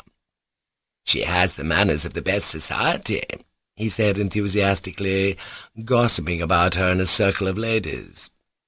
But this was received with positive indignation by the ladies, who immediately called him a naughty man, to his great satisfaction. As she entered the room, Grushenka only glanced for an instant at Mitya, who looked at her uneasily, but her face reassured him at once. After the first inevitable inquiries and warnings, Nikolai Parfenovitch asked her, hesitating a little, but preserving the most courteous manner, on what terms she was with the retired lieutenant, Dmitri Fyodorovitch Karamazov. To this Grushenka firmly and quietly replied, "He was an acquaintance. He came to see me as an acquaintance during the last month." To further inquisitive questions she answered plainly, and with complete frankness, that though at times she had thought him attractive, she had not loved him, but had won his heart as well as his old father's, in my nasty spite. That she had seen that Mitya was very jealous of Fyodor Pavlovitch and everyone else, but that had only amused her. She had never meant to go to Fyodor Pavlovitch, she had simply been laughing at him.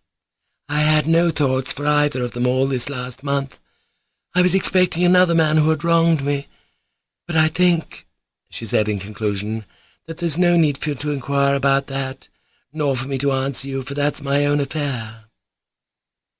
Nikolai Parfenovitch immediately acted upon this hint. He again dismissed the romantic aspect of the case, and passed to the serious one, that is, to the question of most importance concerning the 3,000 roubles. Grushenka confirmed the statement that 3,000 roubles had certainly been spent on the first carousal at Mokroe, and though she had not counted the money herself, she had heard that it was 3,000 from Dmitri Fyodorovitch's own lips. "Did he tell you that alone, or before someone else, or did you only hear him speak of it to others in your presence?" the prosecutor inquired immediately. To which Grushenka replied that she'd heard him say so before other people, and had heard him say so when they were alone. "Did he say it to you alone once, or several times?" inquired the prosecutor, and learned that he had told Grushenka so several times. Ippolit Kirillovitch was very well satisfied with this piece of evidence. Further examination elicited that Grushenka knew, too, where that money had come from, and that Dmitri Fyodorovitch had got it from Katerina Ivanovna. "And did you never once hear that the money spent a month ago was not 3,000, but less, and that Dmitri Fyodorovitch had saved half that sum for his own use?" "No, I never heard that," answered Grushenka. It was explained further that Mitya had, on the contrary, often told her that he hadn't a farthing. He was always expecting to get some from his father, said Grushenka in conclusion. Did he never say before you, casually, or in a moment of irritation, Nikolai Parfenovitch put in suddenly, that he intended to make an attempt on his father's life? He did say so, sighed Grushenka. Once or several times. He mentioned it several times, always in anger. And did you believe he would do it? No, I never believed it, she answered firmly. I had faith in his noble heart. Gentlemen, allow me, cried Mitya suddenly. Allow me to say one word to Agrafena Alexandrovna in your presence. You can speak. Nikolai Parfenovitch assented. Agrafena Alexandrovna, Mitya got up from his chair. Have faith in God and in me. I am not guilty of my father's murder. Having uttered these words, Mitya sat down again on his chair. Grushenka stood up and crossed herself devoutly before the icon. Thanks be to thee, O Lord, she said in a voice thrilled with emotion, and still standing, she turned to Nikolai Parfenovitch and added, As he has spoken now, believe it, I know him. He'll say anything as a joke or from obstinacy, but he'll never deceive you against his conscience. He's telling the whole truth, you may believe it. Thanks, Agrafena Alexandrovna. You've given me fresh courage, Mitya responded in a quivering voice. As to the money spent the previous day, she declared that she did not know what sum it was, but had heard him tell several people that he had 3,000 with him. And to the question where he got the money, she said that he'd told her that he had stolen it from Katerina Ivanovna, and that she had replied to that he hadn't stolen it, and that he must pay the money back next day. On the prosecutor's asking her emphatically whether the money he said he had stolen from Katerina Ivanovna was what he had spent yesterday, or what he had squandered there a month ago, she declared that he meant the money spent a month ago, and that that was how she understood him. Grushenka was at last released, and Nikolai Parfenovitch informed her impulsively that she might at once return to the town, and that if he could be of any assistance to her, with horses, for example, or if she would care for an escort, he would be— "I thank you sincerely," said Grushenka, bowing to him. "I'm going with this old gentleman. I'm driving him back to town with me, and meanwhile, if you'll allow me, I'll wait below to hear what you decide about Dmitri Fyodorovitch."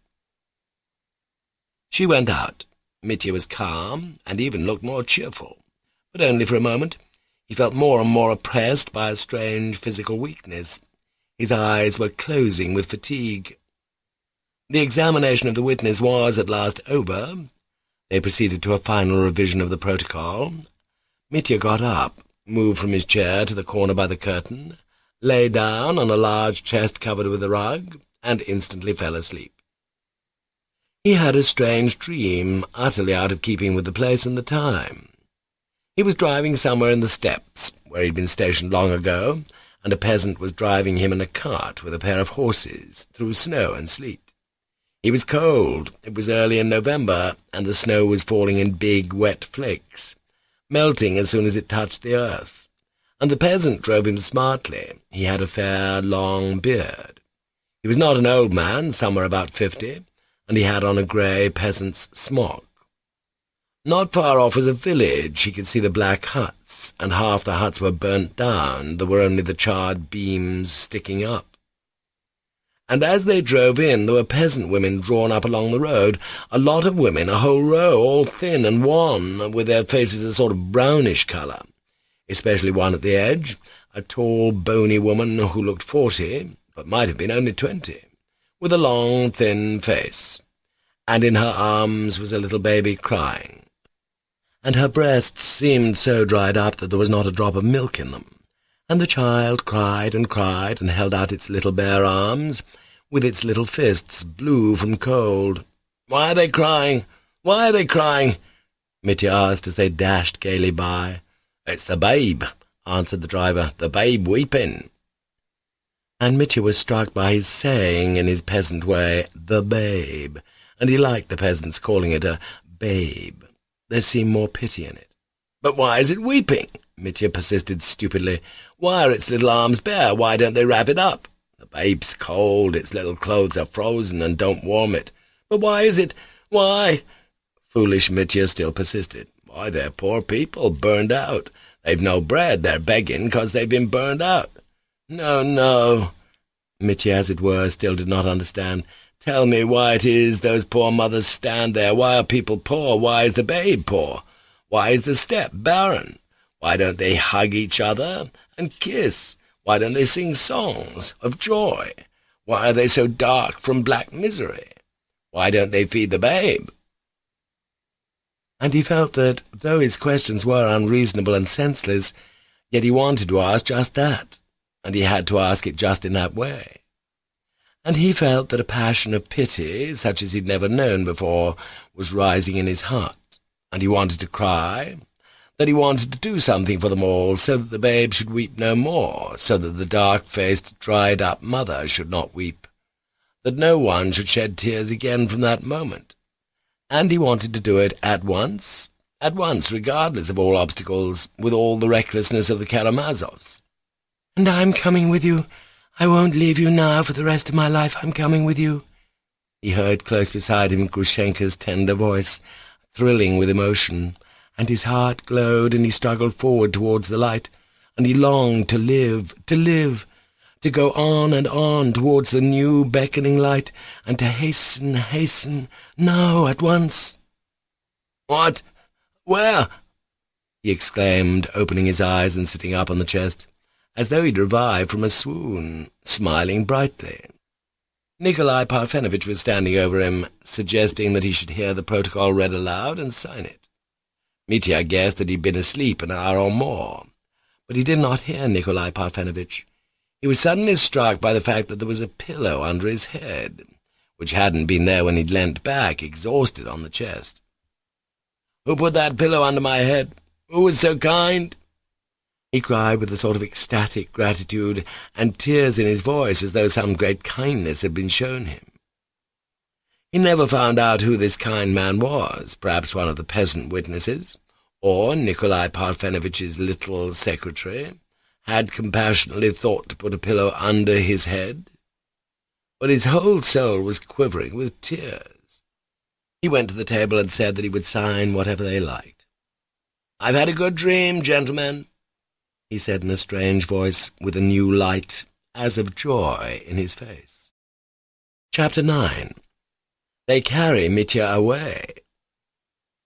When the protocol had been signed, Nikolai Parfenovitch turned solemnly to the prisoner and read him the committal, setting forth that in such a year, on such a day, in such a place, the investigating lawyer of such and such a district court, having examined so-and-so, to wit, Mitya, accused of this and of that, all the charges were carefully written out, and having considered that the accused, not pleading guilty to the charges made against him, had brought forward nothing in his defence, while the witnesses, so-and-so, and so-and-so, and the circumstances such and such testify against him, acting in accordance with such and such articles of the statute book, and so on, has ruled that in order to preclude such and such, Mitya, from all means of evading pursuit and judgment, he be detained in such and such a prison, which he hereby notifies to the accused, and communicates a copy of this same committal to the deputy prosecutor, and so on, and so on.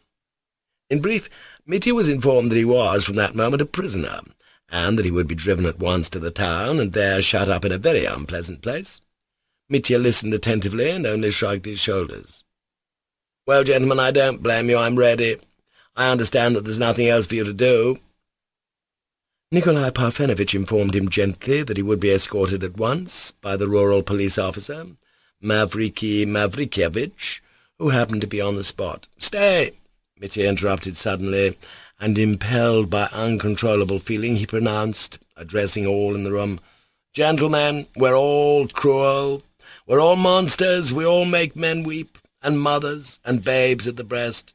But of all, let it be settled here now, of all I am the lowest reptile. I've sworn to amend, and every day I've done the same filthy things. I understand now that such men as I need a blow of destiny to catch them, as with a noose, and bind them by a force from without. Never, never should I have risen of myself. but the thunderbolt has fallen. I accept the torture of accusation and my public shame. I want to suffer, and by suffering I shall be purified. Perhaps I shall be purified, gentlemen. But listen, for the last time, I'm not guilty of my father's blood. I accept my punishment, not because I killed him, but because I meant to kill him, and perhaps I really might have killed him. Still, I mean to fight it out with you. I warn you of that. I'll fight it out with you to the end, and then God will decide. Goodbye, gentlemen. Don't be vexed with me for having shouted at you during the examination. Oh, I was still such a fool then. In another minute I shall be a prisoner, but now, for the last time as a free man, Dmitri Karamazov offers you his hand. Saying goodbye to you, I say it to all men. His voice quivered, and he stretched out his hand, but Nikolai Parfenovitch, who happened to stand nearest to him, with a sudden, almost nervous movement, hid his hands behind his back. Mitya instantly noticed this and started. He let his outstretched hand fall at once. "The preliminary inquiry is not yet over," Nikolai Parfenovitch faltered, somewhat embarrassed. "We will continue it in the town, and I, for my part, of course, am ready to wish you all success in your defence. As a matter of fact, Dmitri Fyodorovitch, I've always been disposed to regard you as, so to speak, more unfortunate than guilty. All of us here, if I may make bold to speak for all, we're all ready to recognize that you are, at bottom, a young man of honour, but alas, one who has been carried away by certain passions to a somewhat excessive degree." Nikolai Parfenovitch's little figure was positively majestic by the time he'd finished speaking. It struck Mitya that in another minute this boy would take his arm, lead him to another corner, and renew their conversation about girls. But many quite irrelevant and inappropriate thoughts sometimes occur even to a prisoner when he is being led out to execution. "Gentlemen, you are good, you are humane. May I see her to say goodbye for the last time?" asked Mitya. "Certainly, but considering... In fact, now it's impossible except in the presence of... Oh, well, if it must be so, it must." Grushenka was brought in, but the farewell was brief and of few words, and did not at all satisfy Nikolai Parfenovitch. Grushenka made a deep bow to Mitya. "I've told you I'm yours, and I will be yours. I will follow you forever, wherever they may send you. Farewell.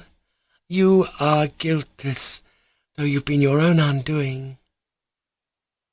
Her lips quivered, tears flowed from her eyes. "Forgive me, Grusha, for my love, for ruining you too, with my love." Mitya would have said something more, but he broke off and went out. He was at once surrounded by men who kept a constant watch on him. At the bottom of the steps, to which he'd driven up with such a dash the day before with Andrei's 3 horses, 2 carts stood in readiness. Mavriky Mavrikyevitch, a sturdy, thick-set man with a wrinkled face, was annoyed about something, some sudden irregularity. He was shouting angrily. He asked Mitya to get into the car with somewhat excessive surliness. "When I stood him drinks in the tavern, the man had quite a different face," thought Mitya as he got in. At the gates there was a crowd of people, peasants, women, and drivers. Trifon Borisovitch came down the steps too. All stared at Mitya. "Forgive me at parting, good people," Mitya shouted suddenly from the cart. "Forgive us too," he heard 2 or 3 voices. "Goodbye to you too, Trifon Borisovitch." But Trifon Borisovitch did not even turn round. He was, perhaps, too busy. He, too, was shouting and fussing about something. It appeared that everything was not yet ready in the second cart, in which 2 constables were to accompany Mavriky Mavrikyevitch. The peasant, who had been ordered to drive the second cart, was pulling on his smock, stoutly maintaining that it was not his turn to go, but Akim's. But Akim was not to be seen. They ran to look for him. The peasant persisted and besought them to wait. "You see what our peasants are, Mavriky Mavrikyevitch. They've no shame," exclaimed Trifon Borisovitch. "Akim gave you 25 kopecks the day before yesterday. You've drunk it all, and now you cry out. I'm simply surprised at your good nature with our low peasants, Mavriky Mavrikyevitch. That's all I can say." "But what do we want a second cart for?" Mitya put in. "Let's start with the one, Mavriky Mavrikyevitch. I won't be unruly. I won't run away from you, old fellow. What do we want an escort for?" I'll trouble you, sir, to learn how to speak to me if you've never been taught. I'm not old fellow to you, and you can keep your advice for another time." Mavriky Mavrikyevich snapped out savagely, as though glad to vent his wrath. Mitya was reduced to silence. He flushed all over. A moment later he felt suddenly very cold. The rain had ceased, but the dull sky was still overcast with clouds, and a keen wind was blowing straight in his face. "I've taken a chill," thought Mitya, twitching his shoulders. At last Mavriky Mavrikyevich too got into the cart, sat down heavily, and, as though without noticing it, squeezed Mitya into the corner. It is true that he was out of humour, and greatly disliked the task that had been laid upon him. "Goodbye, Trifon Borisovich," Mitya shouted again, and felt himself that he had not called out this time from good nature, but involuntarily from resentment. But Trifon Borisovich stood proudly with both hands behind his back, and staring straight at Mitya with a stern and angry face, he made no reply. "Goodbye, Dmitri Fyodorovitch, goodbye!" he heard all at once the voice of Kalganov, who had suddenly darted out. Running up to the cart, he held out his hand to Mitya. He had no cap on. Mitya had time to seize and press his hand. "Goodbye, dear fellow, I shan't forget your generosity," he cried warmly. But the cart moved and their hands parted. The bell began ringing, and Mitya was driven off. Kalganov ran back, sat down in a corner, bent his head, hid his face in his hands, and burst out crying. For a long while he sat like that, crying as though he were a little boy instead of a young man of 20. Oh, he believed almost without doubt in Mitya's guilt. "What are these people? What can men be after this?" he exclaimed incoherently, in bitter despondency, almost despair. At that moment he had no desire to live. "Is it worth it? Is it worth it?" exclaimed the boy in his grief. Part 4, Book 10. The Boys. Chapter 1. Kolya Krasotkin. It was the beginning of November. There'd been a hard frost, 11 degrees, Réaumur, without snow, but a little dry snow had fallen on the frozen ground during the night, and a keen, dry wind was lifting and blowing it along the dreary streets of our town, especially about the market-place. It was a dull morning, but the snow had ceased. Not far from the market-place, close to Plotnikov's shop, there stood a small house, very clean, both without and within. It belonged to Madame Krasotkin, the widow of a former provincial secretary, who'd been dead for 14 years. His widow, still a nice-looking woman of 32, was living in her neat little house on her private means. She lived in respectable seclusion. She was of a soft but fairly cheerful disposition. She was about 18 at the time of her husband's death. She had been married only a year and had just borne him a son. From the day of his death she had devoted herself heart and soul to the bringing up of her precious treasure, her boy Kolya. Though she'd loved him passionately those 14 years, he had caused her far more suffering than happiness. She had been trembling and fainting with terror almost every day, afraid he would fall ill, would catch cold, do something naughty, climb on a chair and fall off it, and so on and so on. When Kolya began going to school, the mother devoted herself to studying all the sciences with him so as to help him and go through his lessons with him. She hastened to make the acquaintance of the teachers and their wives, even made up to Kolya's schoolfellows, and fawned upon them in the hope of thus saving Kolya from being teased, laughed at, or beaten by them.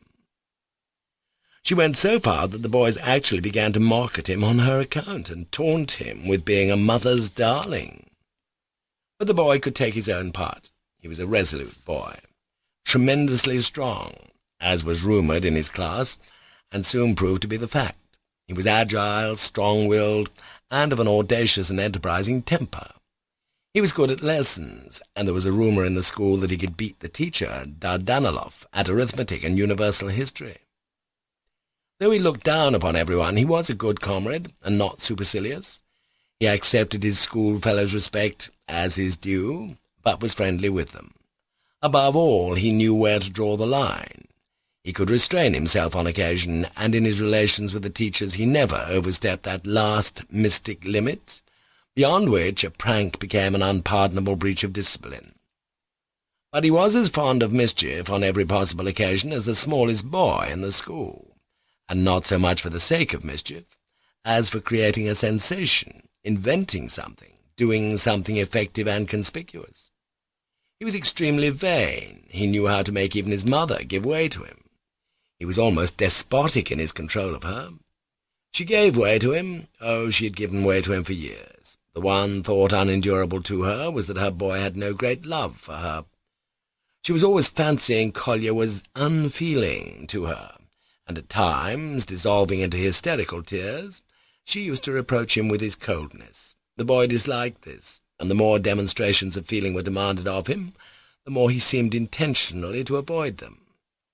Yet it was not intentional on his part, but instinctive. It was his character.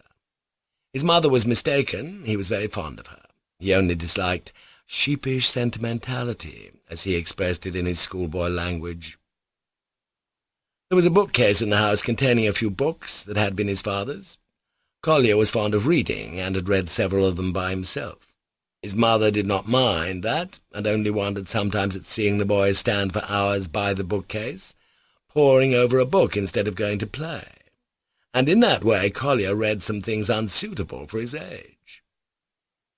Though the boy, as a rule, knew where to draw the line in his mischief, he had of late begun to play pranks that caused his mother serious alarm. It is true there was nothing vicious in what he did, but a wild, mad recklessness.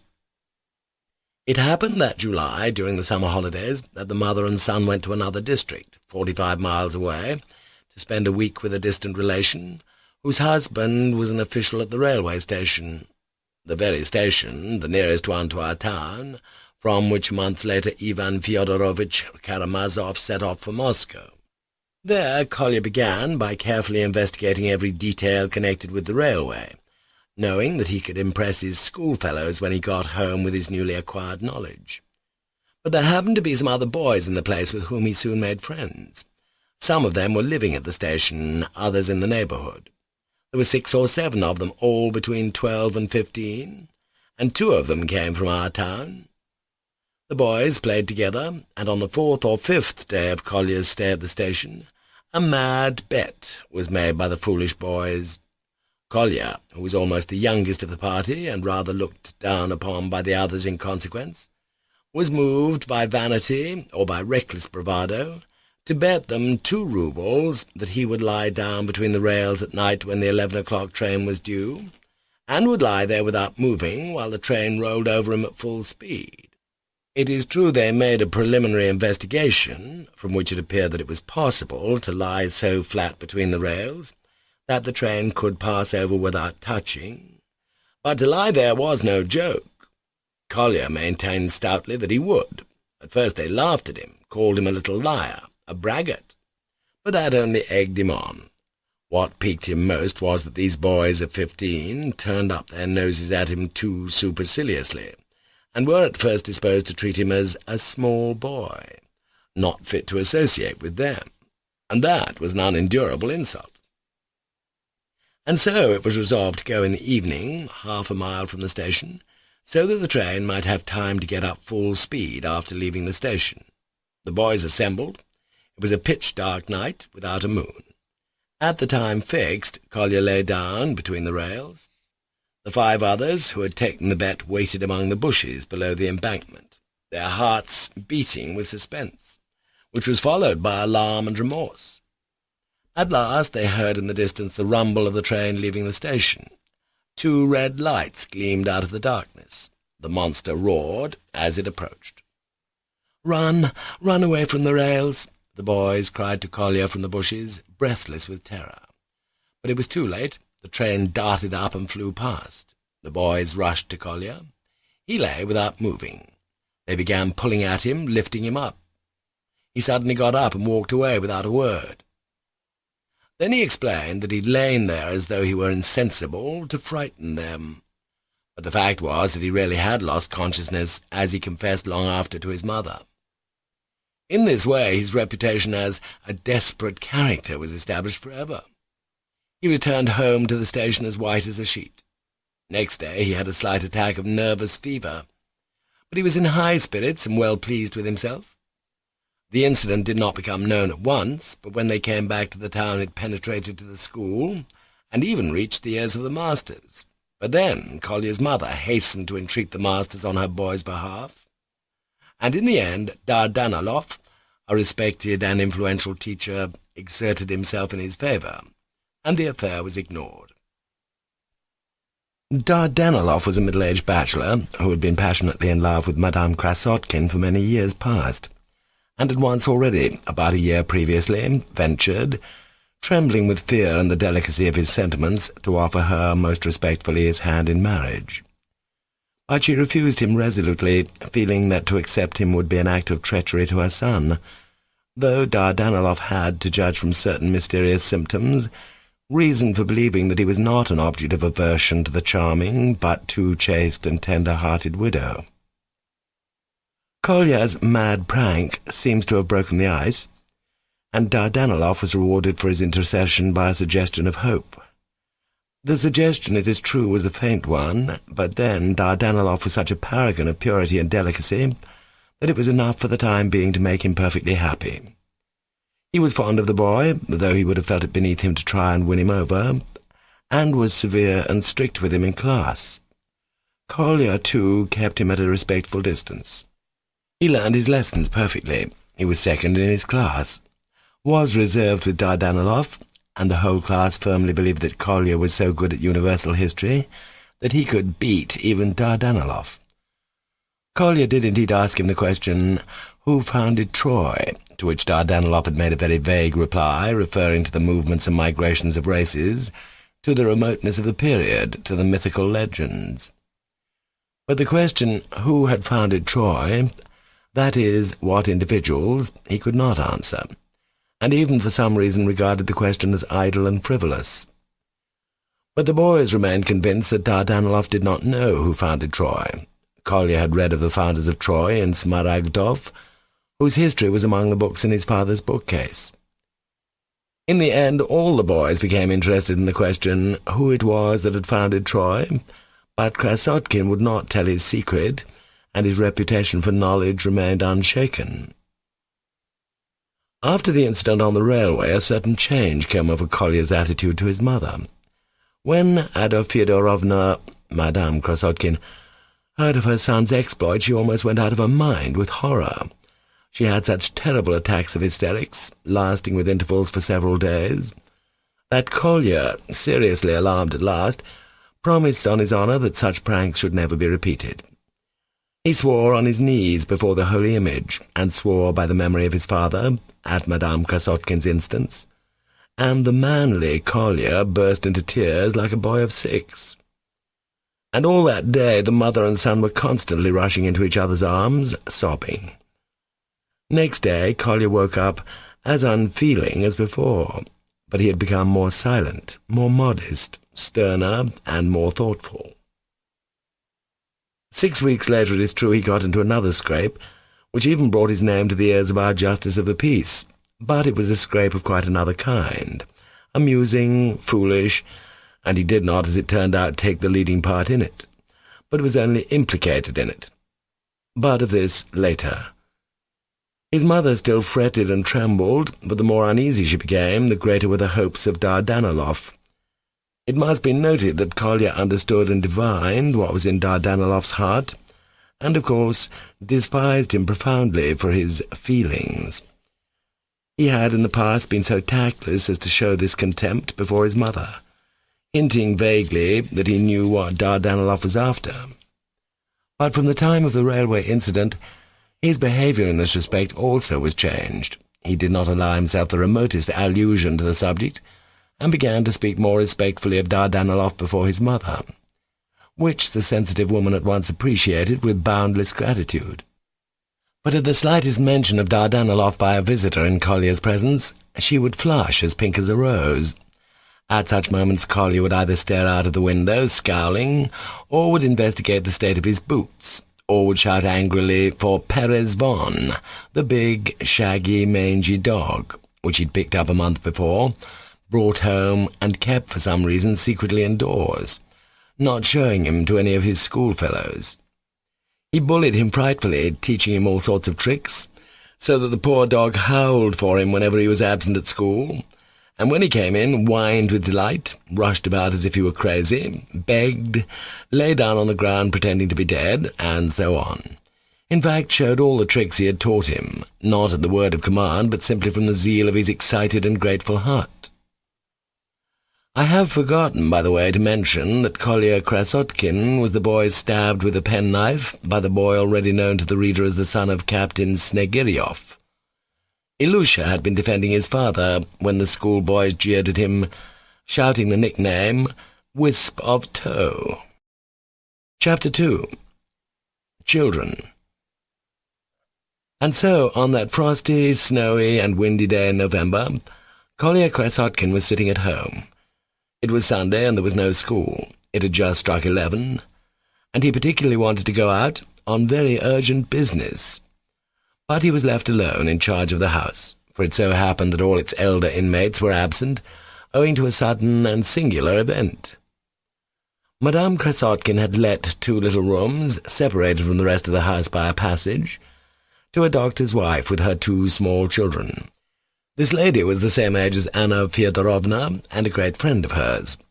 Her husband, the doctor, had taken his departure 12 months before, going first to Orenburg and then to Tashkent, and for the last 6 months she had not heard a word from him.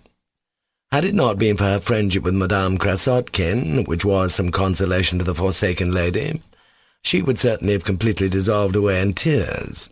And now, to add to her misfortunes, Katerina, her only servant, was suddenly moved the evening before to announce, to her mistress's amazement, that she proposed to bring a child into the world before morning. It seemed almost miraculous to everyone that no one had noticed the probability of it before. The astounded doctor's wife decided to move Katerina while there was still time to an establishment in the town kept by a midwife for such emergencies. As she set great store by her servant, she promptly carried out this plan and remained there looking after her. By the morning, all Madame Krasotkin's friendly sympathy and energy were called upon to render assistance and appeal to someone for help in the case. So both the ladies were absent from home. The Krasotkin servant Agafia had gone out to the market, and Kolya was thus left for a time to protect and look after the kids, that is, the son and daughter of the doctor's wife, who were left alone. Kolya was not afraid of taking care of the house. Besides, he had Perezvon, who had been told to lie flat, without moving, under the bench in the hall. Every time Kolya, walking to and fro through the rooms, came into the hall, the dog shook his head and gave 2 loud and insinuating taps on the floor with his tail. But alas, the whistle did not sound to release him. Kolya looked sternly at the luckless dog, who relapsed again into obedient rigidity. The one thing that troubled Kolya was the kids. He looked, of course, with the utmost scorn on Katerina's unexpected adventure, but he was very fond of the bereaved kiddies, and had already taken them a picture book. Nastya, the elder, a girl of 8, could read, and Kostya, the boy, aged 7, was very fond of being read to by her. Krasotkin could, of course, have provided more diverting entertainment for them. He could have made them stand side by side and played soldiers with them, or send them hiding all over the house. He had done so more than once before, and was not above doing it, so much so that a report once spread at school that Krasotkin played horses with the little lodgers at home, prancing with his head on one side like a trace-horse. But Krasotkin haughtily parried this thrust, pointing out that to play horses with boys of one's own age, boys of 13, would certainly be disgraceful at this date, but that he did it for the sake of the kids, because he liked them, and no one had a right to call him to account for his feelings. The 2 kids adored him. But on this occasion he was in no mood for games. He had very important business of his own before him, something almost mysterious. Meanwhile time was passing, and Agafia, with whom he could have left the children, would not come back from market. He had several times already crossed the passage, opened the door of the lodger's room, and looked anxiously at the kids, who were sitting over the book, as he'd bidden them. Every time he opened the door, they grinned at him, hoping he would come in and would do something delightful and amusing. But Kolya was bothered and did not go in. At last it struck 11, and he made up his mind, once for all, that if that damned Agafea did not come back within 10 minutes, he should go out without waiting for her, making the kids promise, of course, to be brave when he was away, not to be naughty, not to cry from fright. With this idea he put on his wadded winter overcoat, with its cat-skin fur collar, slung his satchel round his shoulder, and regardless of his mother's constantly reiterated entreaties that he would always put on goloshes in such cold weather, he looked at them contemptuously as he crossed the hall and went out with only his boots on. Perezvon, seeing him in his outdoor clothes, began tapping vigorously on the floor with his tail, nervously. Twitching all over, he even uttered a plaintive whine. But Kolya, seeing his dog's passionate excitement, decided it was a breach of discipline, kept him for another minute under the bench, and only when he'd opened the door into the passage he whistled for him. The dog leapt up like a mad creature, and rushed, bounding before him rapturously. Kolya opened the door to peep at the kids. They were both sitting as before at the table, not reading, but warmly disputing about something. The children often argued together about various exciting problems of life, and Nastia, being the elder, always got the best of it. If Kostya did not agree with her, he almost always appealed to Kolya Krasotkin, and his verdict was regarded as infallible by both of them. This time the kids' discussion rather interested Krasotkin, and he stood still in the passage to listen. The children saw he was listening, and that made them dispute with even greater energy. "I shall never believe," Nastia prattled, "that the old women find babies among the cabbages in the kitchen garden. It's winter now, and there are no cabbages, and so the old woman couldn't have taken Katerina a daughter." Kolya whistled to himself. "Or perhaps they do bring babies from somewhere, but only to those who are married." Kostya stared at Nastia and listened, pondering profoundly. "Nastia, how silly you are," he said at last, firmly and calmly. "How can Katerina have a baby when she isn't married?" Nastia was exasperated. "You know nothing about it," she snapped irritably. "Perhaps she has a husband, only he's in prison, so now she's got a baby." "But is her husband in prison?" the matter-of-fact Kostya inquired gravely. "Or, I tell you what," Nastia interrupted impulsively, completely rejecting and forgetting her first hypothesis. "She hasn't a husband, you are right there, but she wants to be married, and so she's been thinking of getting married and thinking of it, till now she's got it, that is, not a husband, but a baby." "Well, perhaps so," Kostya agreed, entirely vanquished. "But you didn't say so before, so how could I tell?" "Come, kiddies," said Kolya, stepping into the room. "You're terrible people, I see." "And Perezvon with you," grinned Kostya, and began snapping his fingers and calling Perezvon. "I'm in a difficulty, kids," Krasotkin began solemnly, "and you must help me. Agafea must have broken her leg since she's not turned up till now, that's certain. I must go out. Will you let me go?" The children looked anxiously at one another. Their smiling faces showed signs of uneasiness, but they did not yet fully grasp what was expected of them. "You won't be naughty while I'm gone. You won't climb on the cupboard and break your legs. You won't be frightened alone and cry." A look of profound despondency came into the children's faces. "And I could show you something as a reward, a little copper cannon which can be fired with real gunpowder." The children's faces instantly brightened. "Show us the cannon," said Kostya, beaming all over. Krasotkin put his hand in his satchel, and pulling out a little bronze cannon, stood it on the table. "Ah, you're bound to ask that. Look, it's on wheels." He rolled the toy along on the table. "And it can be fired off, too. It can be loaded with shot and fired off." "And it could kill anyone?" "It can kill anyone. You've only got to aim at anybody." And Krasotkin explained where the powder had to be put, where the shot should be rolled in, showed a tiny hole like a touch-hole, and told them that it kicked when it was fired. The children listened with intense interest. What particularly struck their imagination was that the cannon kicked. "And have you got any powder?" Nastia inquired. "Yes." "Show us the powder too," she drawled, with a smile of entreaty. Krasotkin dived again into his satchel and pulled out a small flask, containing a little real gunpowder. He had some shot, too, in a screw of paper.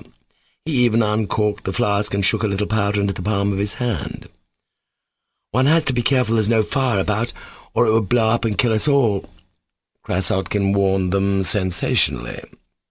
The children gazed at the powder with an awe-stricken alarm that only intensified their enjoyment. But Kostya liked the shot better. "And does the shot burn?" he inquired. "No, it doesn't." "Give me a little shot," he asked, in an imploring voice.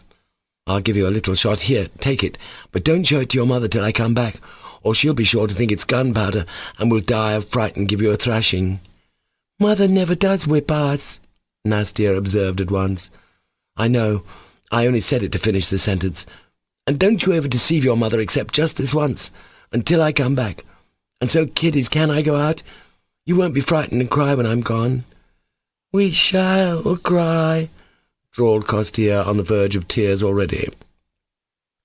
"We shall cry, we shall be sure to cry," Nastya chimed in with timid haste. "Oh, children, children, how fraught with peril are your years! There's no help for it, chickens. I shall have to stay with you I don't know how long, and time is passing. Time is passing, oh!" "Tell Perezvon to pretend to be dead," Kostya begged. "There's no help for it. We must have recourse to Perezvon. Ici, Perezvon." And Kolya began giving orders to the dog, which performed all his tricks. He was a rough-haired dog of medium size, with a coat of a sort of lilac-grey colour. He was blind in his right eye, and his left ear was torn. He whined and jumped, stood and walked on his hind legs, lay on his back with his paws in the air, rigid as though he were dead. While this last performance was going on, the door was opened, and Agafia, Madame Krasotkin's servant, a stout woman of 40, marked with smallpox, appeared in the doorway. She'd come back from market, and had a bag full of provisions in her hand. Holding up the bag of provisions in her left hand, she stood still to watch the dog. Though Kolya had been so anxious for her return, he did not cut short the performance, and after keeping Perezvon dead for the usual time, at last he whistled to him. The dog jumped up and began bounding about in his joy at having done his duty. "Only think, a dog!" Agafia observed sententiously. "Why are you late, female?" asked Krasotkin sternly. "Female, indeed. Go on with you, you brat." "Brat?" "Yes, a brat. What is it to you if I'm late? If I'm late, you may be sure I have good reason," muttered Agafia, busying herself about the stove, without a trace of anger or displeasure in her voice. She seemed quite pleased, in fact, to enjoy a skirmish with her merry young master. "Listen, you frivolous old woman," Krasotkin began, getting up from the sofa. "Can you swear by all you hold sacred in the world, and something else besides, that you will watch vigilantly over the kids in my absence? I'm going out." "And what am I going to swear for?" laughed Agafia. "I shall look after them without that." "No, you must swear on your eternal salvation, else I shan't go." "Well, don't then. What's it matter to me? It's cold out. Stay at home." "Kids," Kolya turned to the children, "this woman will stay with you till I come back, or till your mother comes, for she ought to have been back long ago. She'll give you some lunch, too. You'll give them something, Agafia, won't you?" "That I can do." "Good-bye, chickens. I go with my heart at rest. And you, Granny," he added gravely in undertone as he passed Agafia, "I hope you'll spare their tender years and not tell them any of your old woman's nonsense about Katerina." "Ici, Perezvon, get along with you," retorted Agafia, really angry this time. "Ridiculous boy! You want a whipping for saying such things, that's what you want." Chapter 3. The Schoolboy. But Kolya did not hear her. At last he could go out. As he went out at the gate he looked round him, shrugged up his shoulders, and saying, "It's freezing," went straight along the street and turned off to the right, towards the market-place. When he reached the last house but one, before the market-place, he stopped at the gate, pulled a whistle out of his pocket, and whistled with all his might as though giving a signal. He had not to wait more than a minute before a rosy-cheeked boy of about 11, wearing a warm, neat and even stylish coat, darted out to meet him.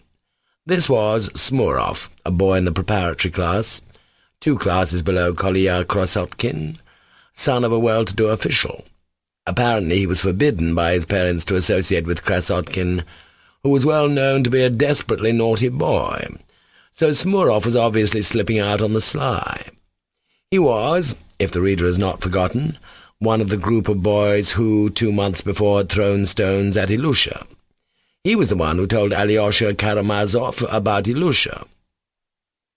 "I've been waiting for you for the last hour, Krasotkin," said Smurov stolidly, and the boys strode towards the marketplace.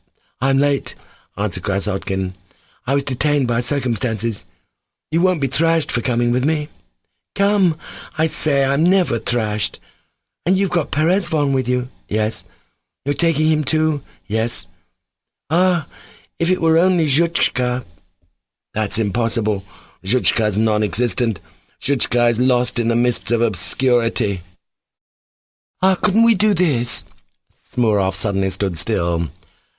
"You see, Ilusha says that Zhutchka was a shaggy, greyish, smoky-looking dog like Perezvon. Couldn't you tell him this is Zhutchka and he might believe you?" "Boy, shun a lie, that's one thing. Even with a good object, that's another. Above all, I hope you've not told them anything about my coming." "Heaven forbid, I know what I'm about. But you won't comfort him with Perezvon," said Smurov with a sigh. "You know, his father, the captain, the Wisp of Tow, told us that he was going to bring him a real mastiff pup with a black nose today. He thinks that would comfort Ilusha, but I doubt it." "And how is Ilusha?" "Oh, he's bad, very bad. I believe he's in consumption. He's quite conscious, but his breathing's gone wrong. The other day he asked to have his boots on to be led round the room. He tried to walk, but he couldn't stand. 'Ah, I told you before, father,' he said, 'that those boots were no good. I could never walk properly in them.' He fancied it was his boots that made him stagger, but it was simply weakness, really.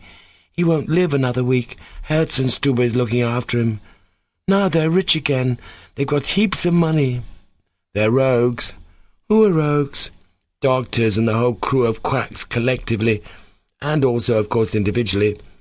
I don't believe in medicine. It's a useless institution." "I mean to go into all that. But what's that sentimentality you've got up there? The whole class seems to be there every day." "Not the whole class. It's only 10 of our fellows who go to see him every day. There's nothing in that." "What I don't understand in all this is the part that Alexei Karamazov is taking in it. His brother's going to be tried tomorrow or next day for such a crime, and yet he has so much time to spend on sentimentality with boys." "There's no sentimentality about it. You're going yourself now to make it up with Ilusha." "Make it up with him? What an absurd expression. But I allow no one to analyze my actions." "And how pleased Ilusha will be to see you. He has no idea that you're coming. Why was it you wouldn't come all this time?"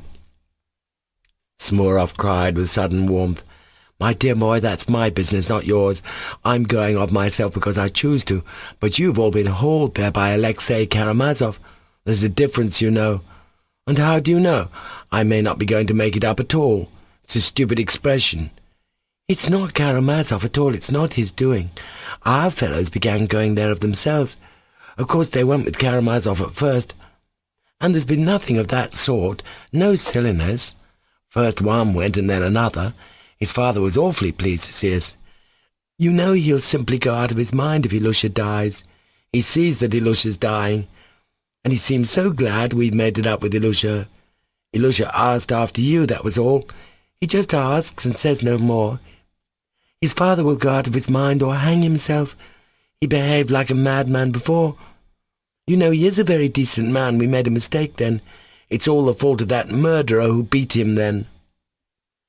Karamazov's a riddle to me all the same.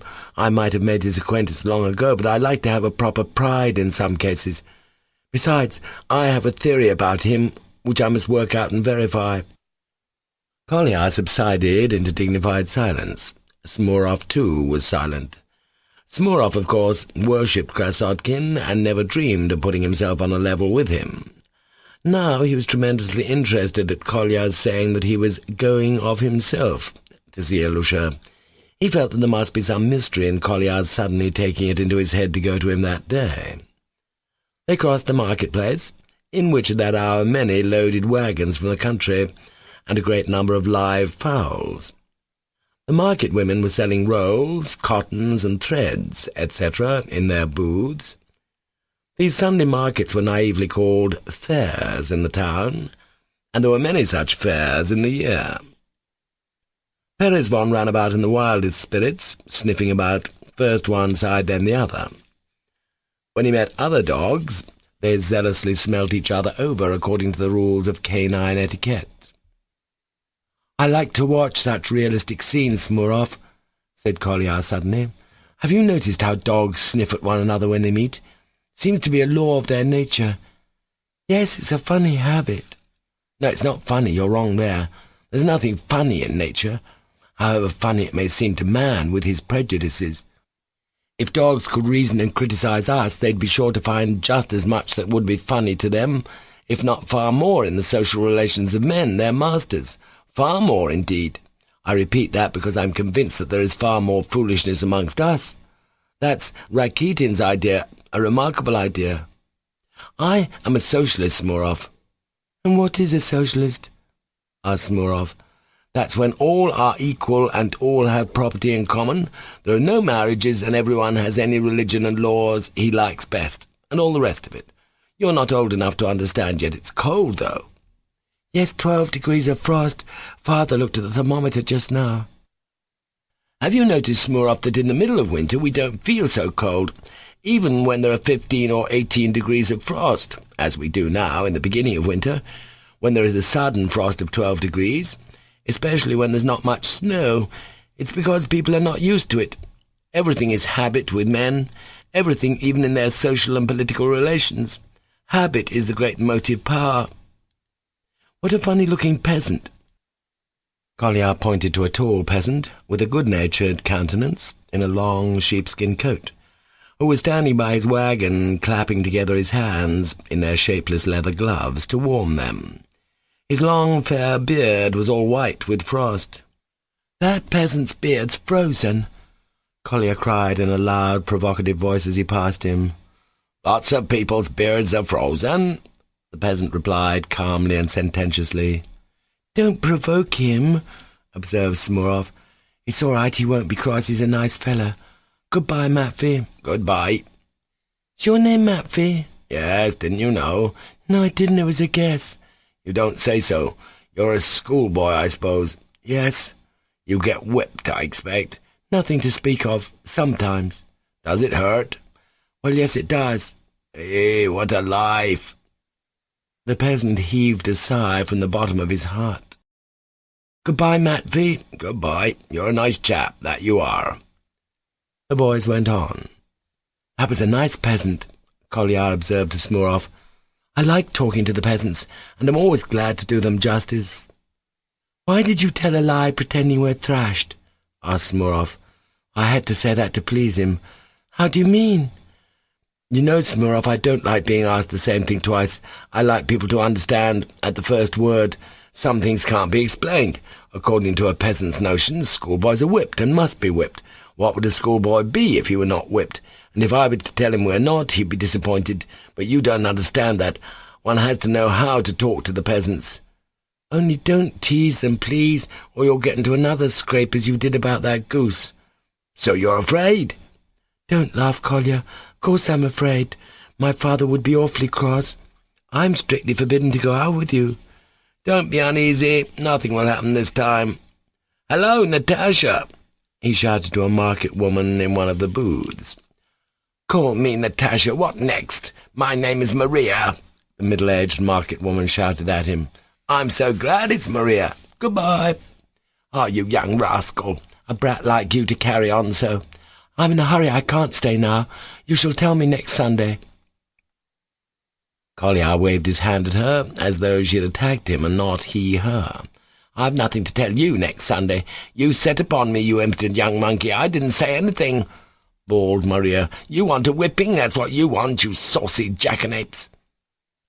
There was a roar of laughter among the other market women round her. Suddenly a man in a violent rage darted out from the arcade of shops close by. He was a young man, not a native of the town, with dark, curly hair and a long, pale face, marked with smallpox. He wore a long blue coat and a peaked cap, and looked like a merchant's clerk. He was in a state of stupid excitement and brandished his fist at Collier. "I know you!" he cried angrily. "I know you!" Collier stared at him. He could not recall when he could have had a row with the man, but he'd been in so many rows in the street that he could hardly remember them all. "Do you?" he asked sarcastically. "I know you! I know you!" the man repeated idiotically. "So much the better for you. Well, it's time I was going. Goodbye." "You're at your saucy pranks again," cried the man. "You're at your saucy pranks again. I know, you're at it again." "It's not your business, brother, if I am at my saucy pranks again," said Collier, standing still and scanning him. "Not my business?" "No, it's not your business." "Whose then? Whose then? Whose then?" "It's Trifon Nikititch's business, not yours." "What Trifon Nikititch?" asked the youth, staring with loutish amazement at Collier, but still angry as ever. "Have you been to the Church of the Ascension?" he suddenly asked him with stern emphasis. "What Church of Ascension? What for? No, I haven't," said the young man, somewhat taken aback. "Do you know Sabaneyev?" Collier went on even more emphatically and even more severely. "What Sabaneyev? No, I don't know him." "Well, then you can go to the devil," said Collier, cutting short the conversation, and turning sharply to the right he strode quickly on his way, as though he disdained further conversation with adults who did not even know Sabaneyev. "Stop! Hey! What Sabaneyev?" The young man recovered from his momentary stupefaction, and was as excited as before. "What did he say?" He turned to the market women with a silly stare. The women laughed. "You can never tell what he's after," said one of them. "What Sabaneyev is he talking about?" the young man repeated, still furious and brandishing his right arm. "It must be a Sabaneyev who worked for the Kuzmichovs, that's who it must be," one of the women suggested. The young man stared at her wildly. "For the Kuzmichovs?" repeated another woman. "But his name wasn't Trifon, his name's Kuzma, not Trifon. But the boy said Trifon Nikititch, so he can't be the same." "His name is not Triton and not Sabaneyev. It's Chisov," put in suddenly a third woman who had hitherto been silent, listening gravely. "Alexey Ivanitch is his name. Chisov. Alexey Ivanitch." "Not a doubt about it, it's Chisov," a fourth woman emphatically confirmed the statement. The bewildered youth gazed from one to another. "But what do you ask for? What do you ask for, good people?" he cried, almost in desperation. "Do you know Sabaneyev?" says he, "and who the devil's to know who is Sabaneyev?" "You're a senseless fellow. I tell you it's not Sabaneyev, but Chisov. Alexey Ivanitch Chisov, that's who it is." One of the women shouted at him impressively. "What Chisov? Who is he? Tell me if you know." "That tall, snivelling fellow who used to sit in the market in the summer." "And what's your Chisov to do with me, good people, eh?" "How can I tell what he's to do with you?" put in another. "You ought to know yourself what you want with him, if you make such a clamour about him. He spoke to you, he did not speak to us, you stupid. Don't you really know him?" "Know whom?" "Chisov. The devil take Chisov and you with him. I'll give him a hiding, that I will. He was laughing at me." "We'll give Chisov a hiding. More likely he'll give you one. You're a fool, that's what you are." Not Chisov, you spiteful, mischievous woman. I'll give the boy a hiding. Catch him, he's laughing at me." The women guffawed, but Collier was by now a long way off, marching along with a triumphant air. Smurov walked beside him, looking round at the shouting group far behind. He too was in high spirits, though he was still afraid of getting into some scrape in Collier's company. "What Sabaneyev did you mean?" he asked Collier, foreseeing what his answer would be. "How do I know? Now there'll be a hubbub among them all day. I like to stir up fools in every class of society. There's another blockhead, that peasant there. You know they say there's no one stupider than a stupid Frenchman, but his stupid Russian shows it in his face just as much. Can't you see it all over his face that he's a fool, that peasant, eh?" "Let him alone, Collier, let's go on. Nothing could stop me now I'm once off. Hey, good morning, peasant." A sturdy-looking peasant with a round, simple face and grizzled beard, who was walking by, raised his head and looked at the boy. He seemed not quite sober. "Good morning, if you're not laughing at me," he said deliberately in reply. "And if I am?" laughed Collier. "Well, a joke's a joke. Laugh away, I don't mind. There's no harm in a joke." "I beg your pardon, brother, it was a joke." "Well, God forgive you."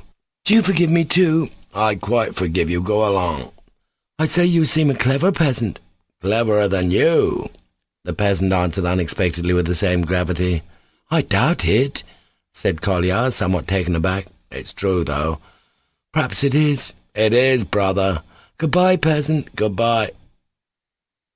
"There are all sorts of peasants," Collier observed to Smurov, after a brief silence. "How could I tell I'd hit on a clever one? I'm always ready to recognize intelligence in the peasantry." In the distance the cathedral clock struck 11:30. The boys made haste, and they walked as far as Captain Snegiryov's lodging, a considerable distance, quickly and almost in silence. 20 paces from the house, Collier stopped and told Smurov to go on ahead, and asked Karamazov to come out to him. "One must sniff round a bit first," he observed to Smurov. "Why ask him to come out?" Smurov protested. "You go in. They'll be awfully glad to see you. What's the sense of making friends in the frost out here?" "I know why I want to see him out here in the frost." Collier cut him short, in the despotic tone he was fond of adopting with small boys, and Smurov ran to do his bidding. Chapter 4. The Lost Dog. Collier leaned against the fence with an air of dignity, waiting for Alyosha to appear. Yes, he had long wanted to meet him. He'd heard a great deal about him from the boys, but hitherto he'd always maintained an appearance of disdainful indifference when he was mentioned, and he had even criticized what he heard about Alyosha. But secretly he had a great longing to make his acquaintance. There was something sympathetic and attractive in all he was told about Alyosha. So the present moment was important. To begin with, he had to show himself at his best, to show his independence. "Or he'll think of me as 13 and take me for a boy, like the rest of them. And what are these boys to him?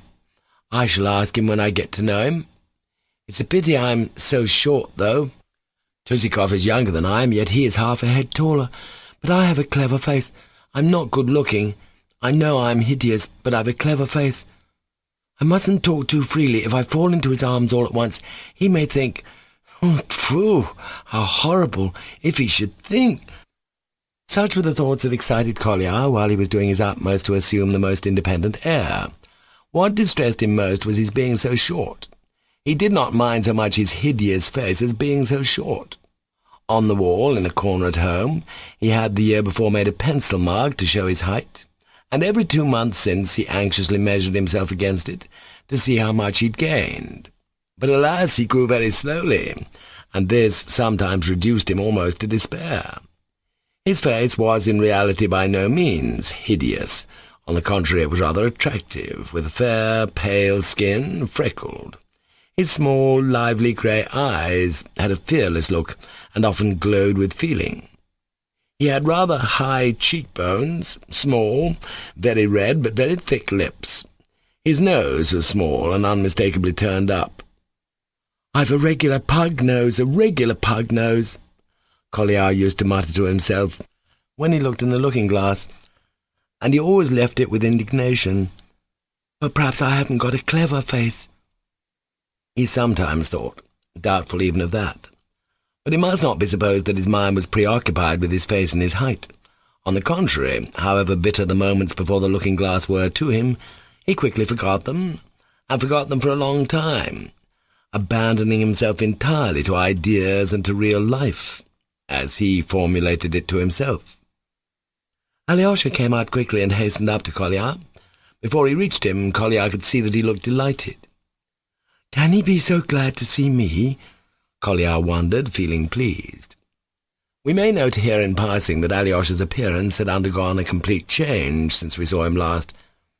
He had abandoned his cassock, and was wearing now a well-cut coat, a soft, round hat, and his hair had been cropped short. All this was very becoming to him, and he looked quite handsome. His charming face always had a good-humoured expression, but there was a gentleness and serenity in his good humour. To Kolya's surprise, Alyosha came out to him just as he was, without an overcoat.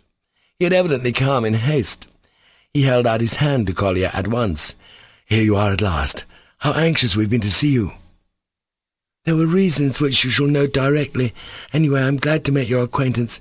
I've long been hoping for an opportunity, and have heard a great deal about you." Kolya muttered, a little breathless. "We should have met anyway. I've heard a great deal about you, too. But you've been a long time coming here. Tell me, how are things going?" "Ilusha is very ill. He is certainly dying." "How awful! You must admit that medicine is a fraud, Karamazov," cried Kolya warmly. "Ilusha has mentioned you often, very often, even in his sleep. In delirium, you know. One can see that you used to be very, very dear to him, before the incident with the knife. Then there's another reason. Tell me, is that your dog?" "Yes, Perezvon." "Not Zhutchka."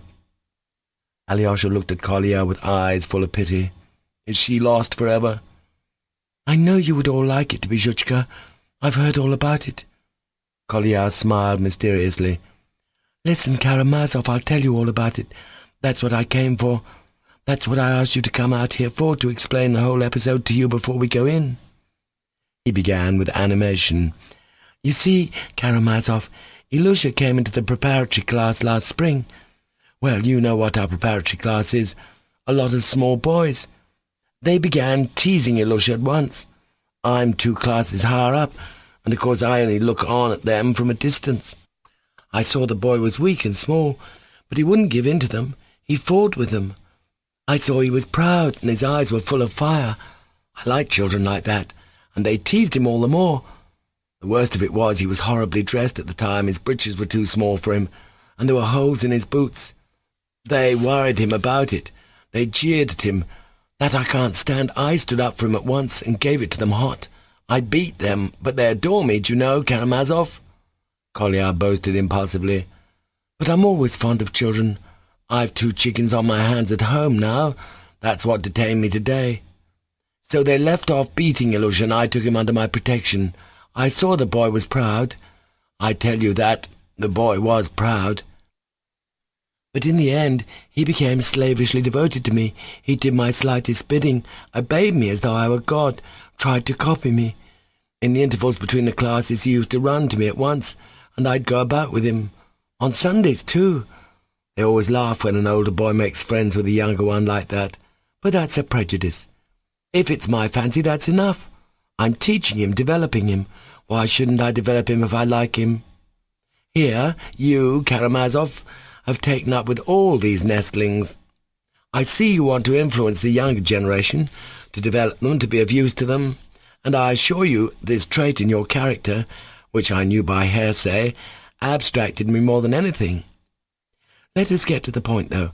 I noticed that there was a sort of softness and sentimentality coming over the boy, and you know I have a positive hatred of this sheepish sentimentality, and I've had it from a baby. There were contradictions in him, too.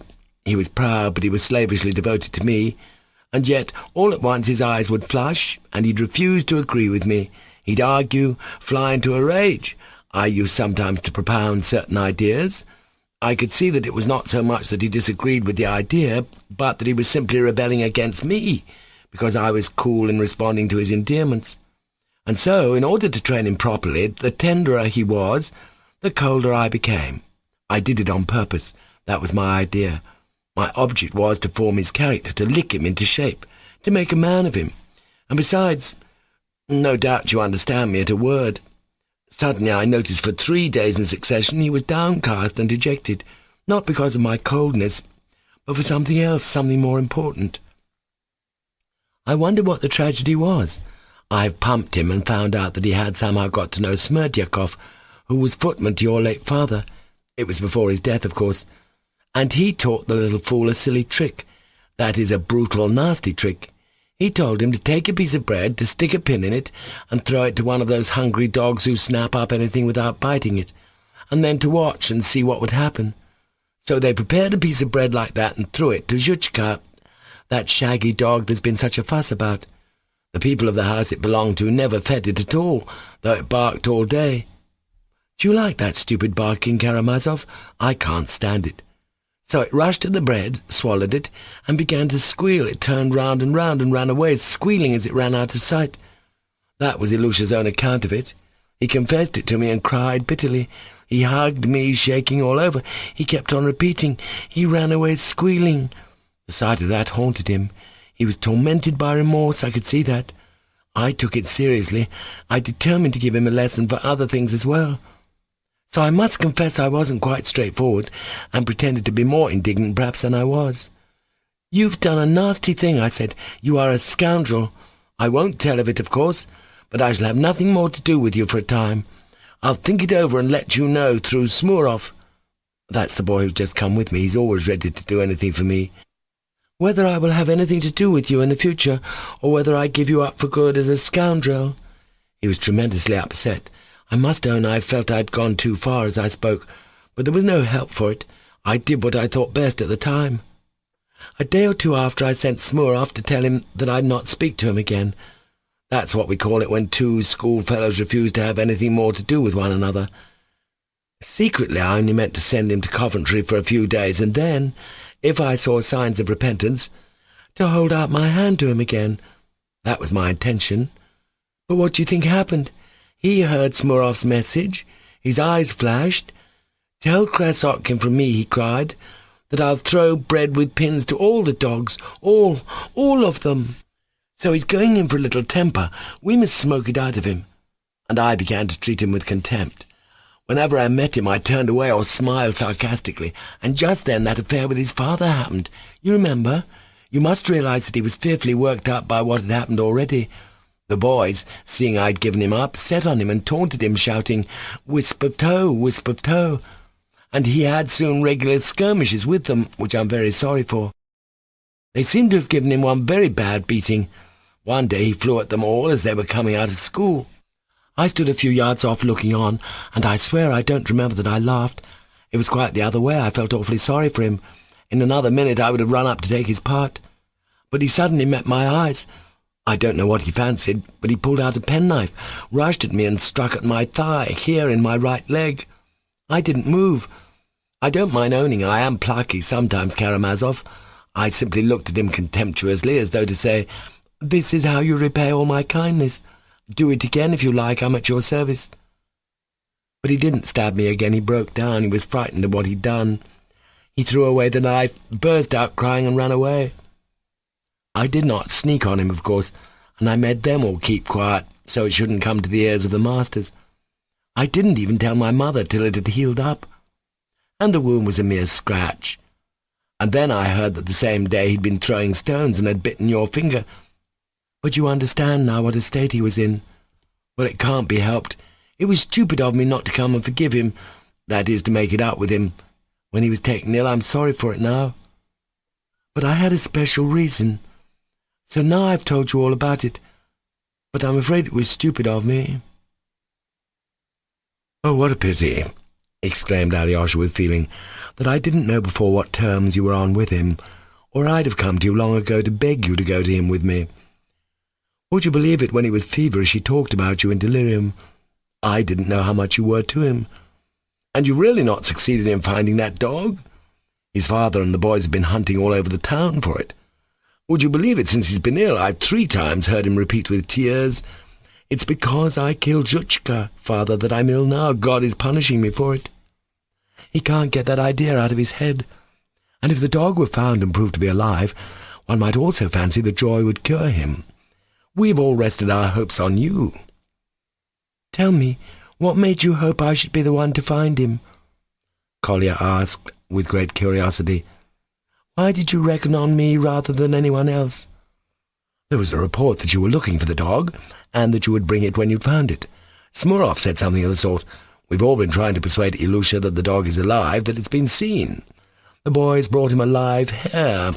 He just looked at it with a faint smile, and asked them to set it free in the fields, and so we did.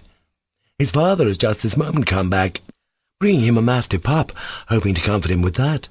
But I think it only makes it worse." "Tell me, Karamazov, what sort of man is the father? I know him, but what do you make of him? A mountebank? A buffoon? Oh no, there are people of deep feeling who have been somehow crushed. Buffoonery in them is a form of resentful irony against those to whom they daren't speak the truth, from having been for years humiliated and intimidated by them. Believe me, Krasotkin, that sort of buffoonery is sometimes tragic in the extreme. His whole life is now centered in Ilusha, and if Ilusha dies, he will either go mad with grief or kill himself. I feel almost certain of that when I look at him now. I understand you, Karamazov. I see you understand human nature, Kolya added with feeling. And as soon as I saw you with the dog, I thought it was Zhutchka you were bringing. Wait a bit, Karamazov. Perhaps we shall find it yet. But this is Perezvon. I'll let him go in now, and perhaps it'll amuse Ilusha more than the mastiff pup. Wait a bit, Karamazov. You will know something in a minute. But, I say, I'm keeping you here, Kolya cried suddenly. You've no overcoat on in this bitter cold. You see what an egoist I am? Oh, we're all egoists, Karamazov. Don't trouble. It is cold, but I don't often catch cold. Let us go in, though, and by the way, what is your name? I know you're called Kolya, but what else? Nikolai Ivanovich Krasotkin, or, as they say in official documents, Krasotkin's son. Kolya laughed for some reason, but added suddenly, Of course I hate my name, Nikolai. Why so? It's so trivial, so ordinary. You're 13? Asked Alyosha. No, 14. Well, that is, I shall be 14 very soon, in a fortnight.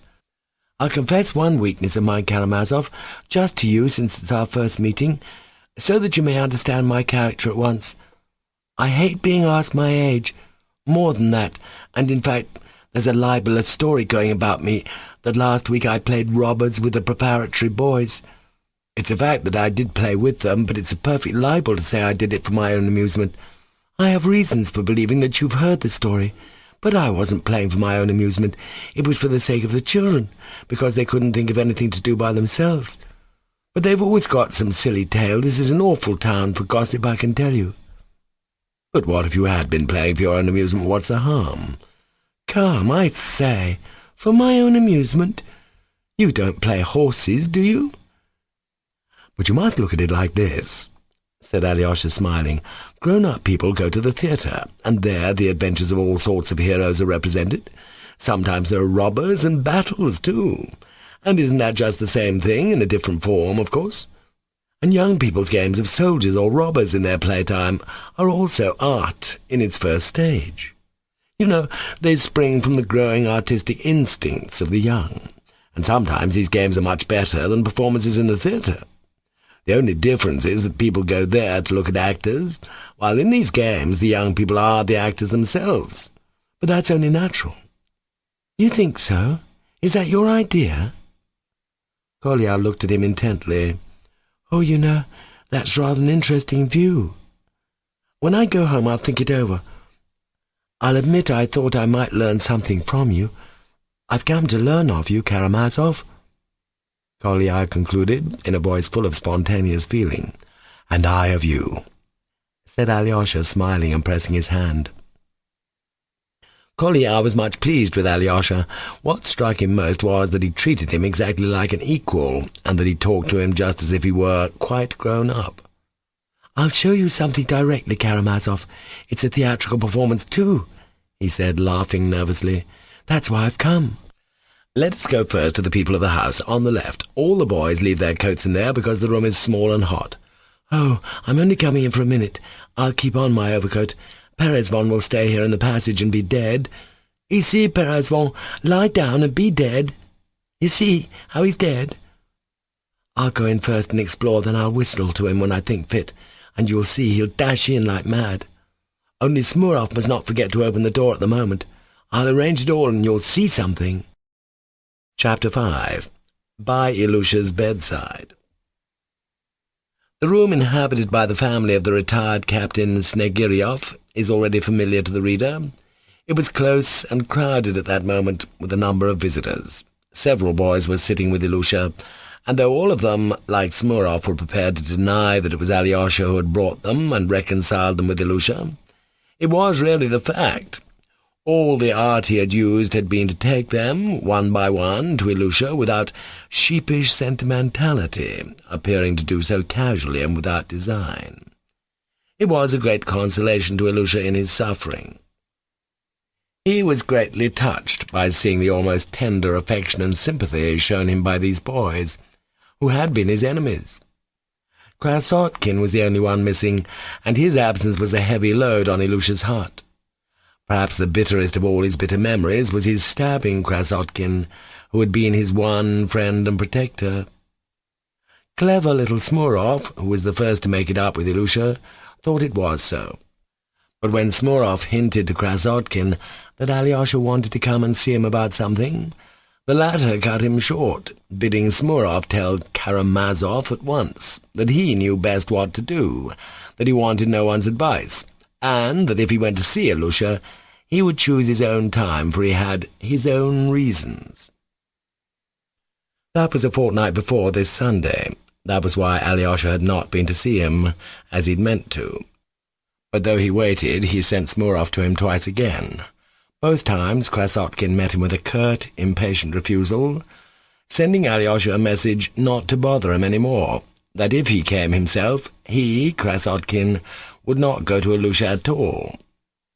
Up to the very last day, Smurov did not know that Kolya meant to go to Ilusha that morning, and only the evening before, as he parted from Smurov, Kolya abruptly told him to wait at home for him next morning, for he would go with him to the Snegiryovs, but warned him on no account to say he was coming, as he wanted to drop in casually.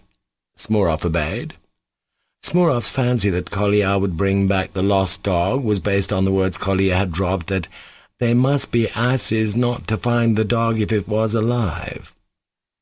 When Smurov, waiting for an opportunity, timidly hinted at his guess about the dog, Krasotkin flew into a violent rage. "I'm not such an ass as to go hunting about the town for other people's dogs when I've got a dog of my own. And how can you imagine a dog could be alive after swallowing a pin? Sheepish sentimentality, that's what it is." For the last fortnight, Ilusha had not left his little bed under the icons in the corner. He had not been to school since the day he met Alyosha and bit his finger. He was taken ill the same day, though for a month afterwards he was sometimes able to get up and walk about the room and passage. But latterly he had become so weak that he could not move without help from his father. His father was terribly concerned about him. He even gave up drinking, and was almost crazy with terror that his boy would die. And often, especially after leading him round the room on his arm and putting him back to bed, he would run to a dark corner in the passage, and leaning his head against the wall, he would break into paroxysms of violent weeping, stifling his sobs that they might not be heard by Ilusha. Returning to the room, he would usually begin doing something to amuse and comfort his precious boy. He would tell him stories, funny anecdotes, or would mimic comic people he had happened to meet, even imitate the howls and cries of animals. But Ilusha could not bear to see his father fooling and playing the buffoon. Though the boy tried not to show how he disliked it, he saw with an aching heart that his father was an object of contempt, and he was continually haunted by the memory of the wisp of tow and that terrible day. Nina, Ilusha's gentle, crippled sister, did not like her father's buffoonery either. Varvara had been gone for some time past to Petersburg to study at the university.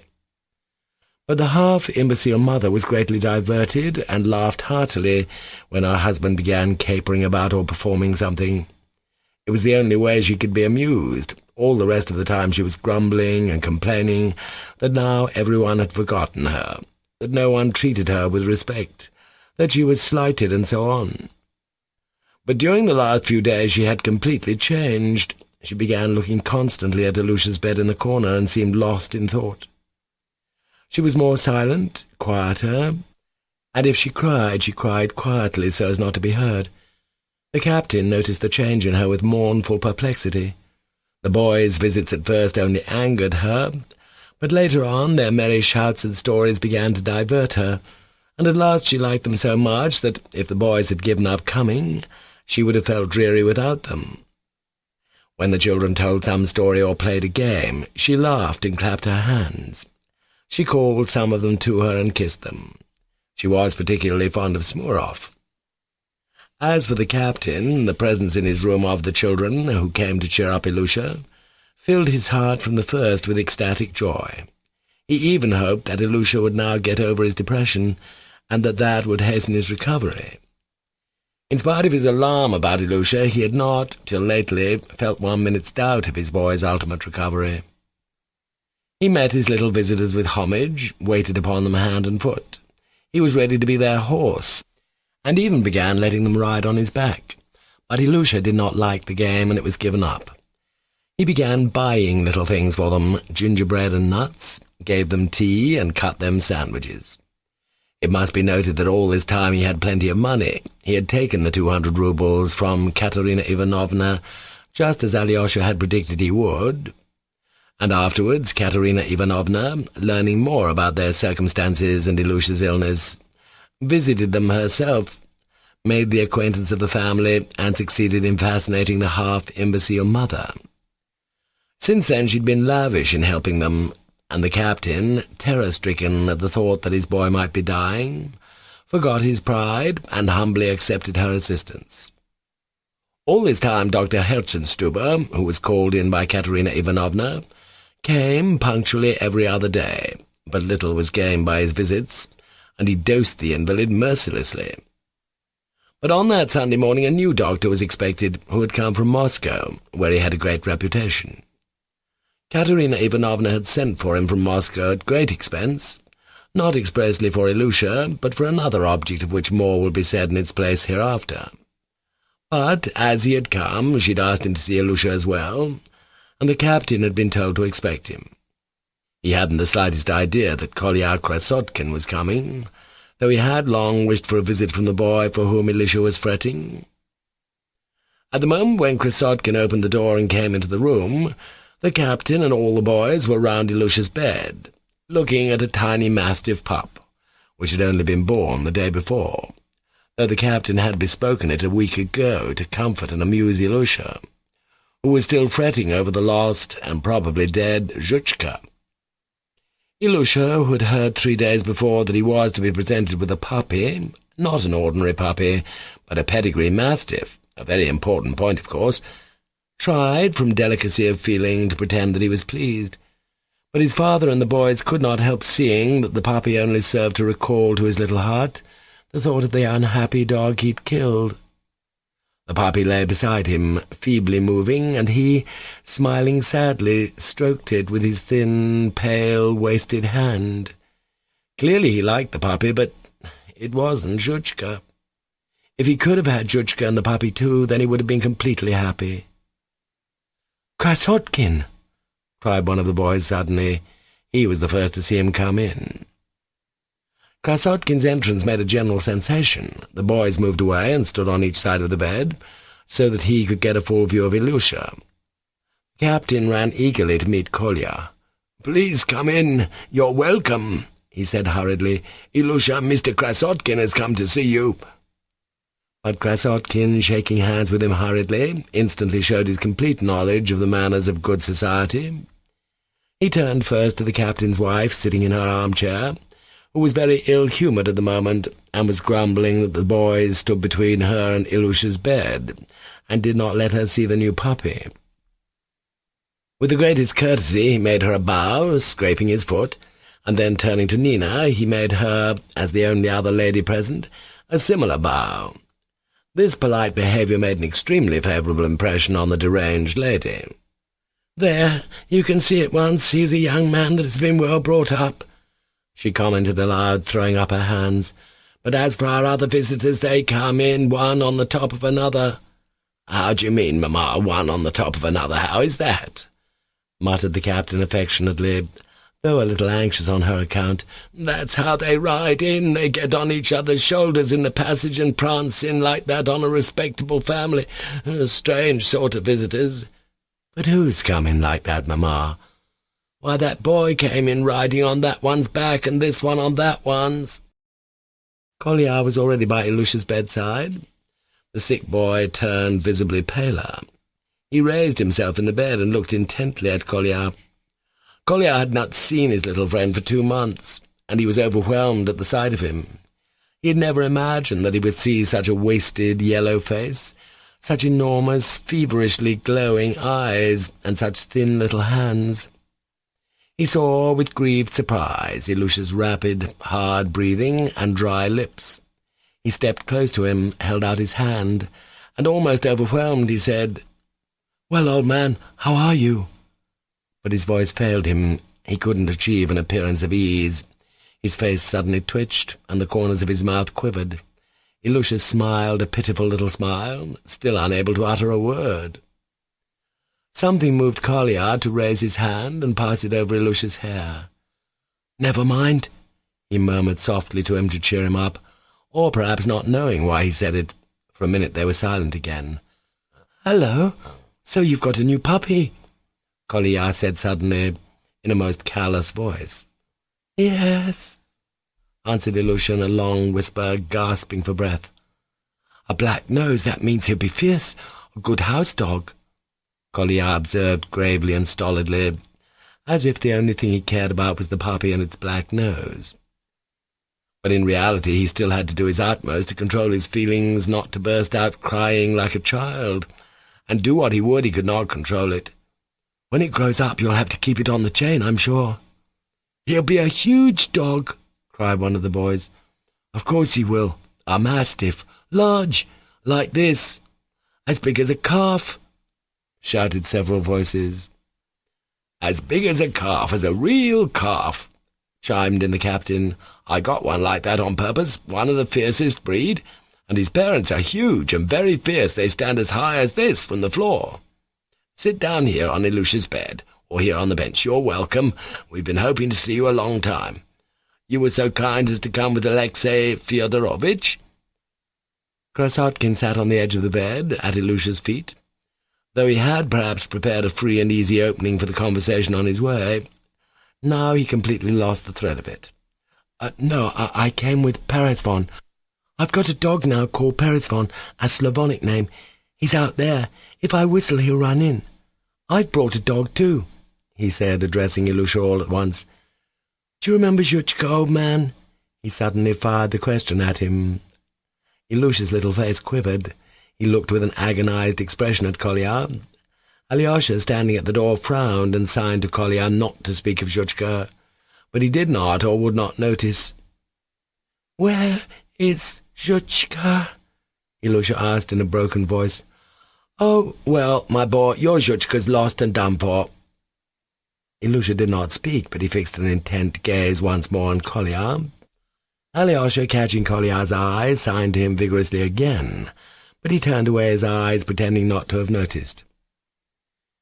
"It must have run away and died somewhere. Must have died after a meal like that," Kolya pronounced pitilessly, though he seemed a little breathless. "But I've got a dog, Perezvon, a Slavonic name. I brought him to show you." "I don't want him," said Ilusha suddenly. No, you really must see him. It'll amuse you. I brought him on purpose. He's the same sort of shaggy dog. You allow me to call in my dog, madame?" He suddenly addressed Madame Snegiryov with inexplicable excitement in his manner. "I don't want him. I don't want him," cried Ilusha with a mournful break in his voice. There was a reproachful light in his eyes. "You'd better." The captain started up from the chest by the wall on which he had just sat down. "You'd better, another time," he muttered. But Kolya could not be restrained. He hurriedly shouted to Smurov, "Open the door!" And as soon as it was open, he blew his whistle. Perezvon dashed headlong into the room. "Jump, Perezvon, beg, beg!"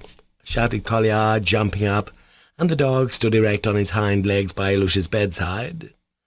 What followed was a surprise to everyone. Ilusha started, lurched violently forward, bent over Perezvon, and gazed at him, faint with suspense.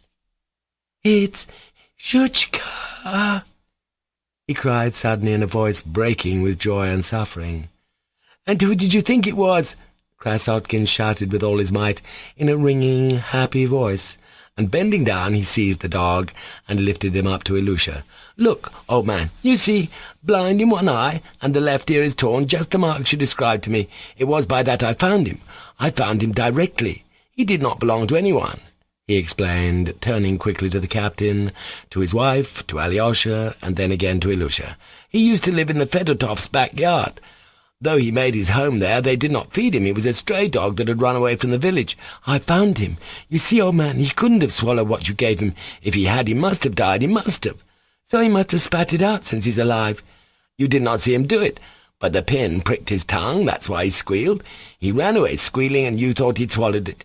He might well squeal, 'cause the skin of dogs' mouths is so tender. Tenderer than in men. Much tenderer."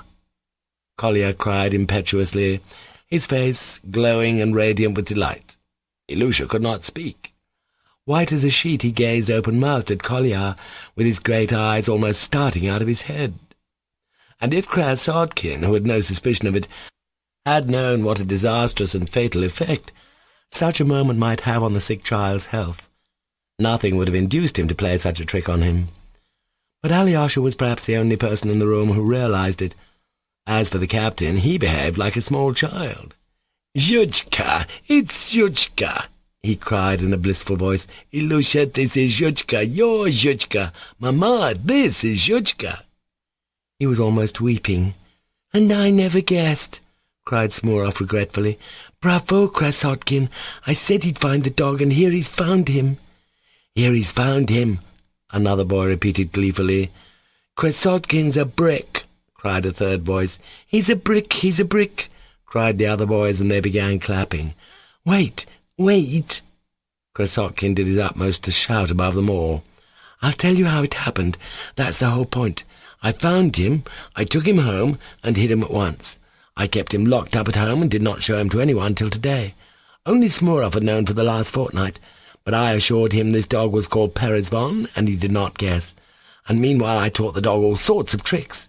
You should only see all the things he can do.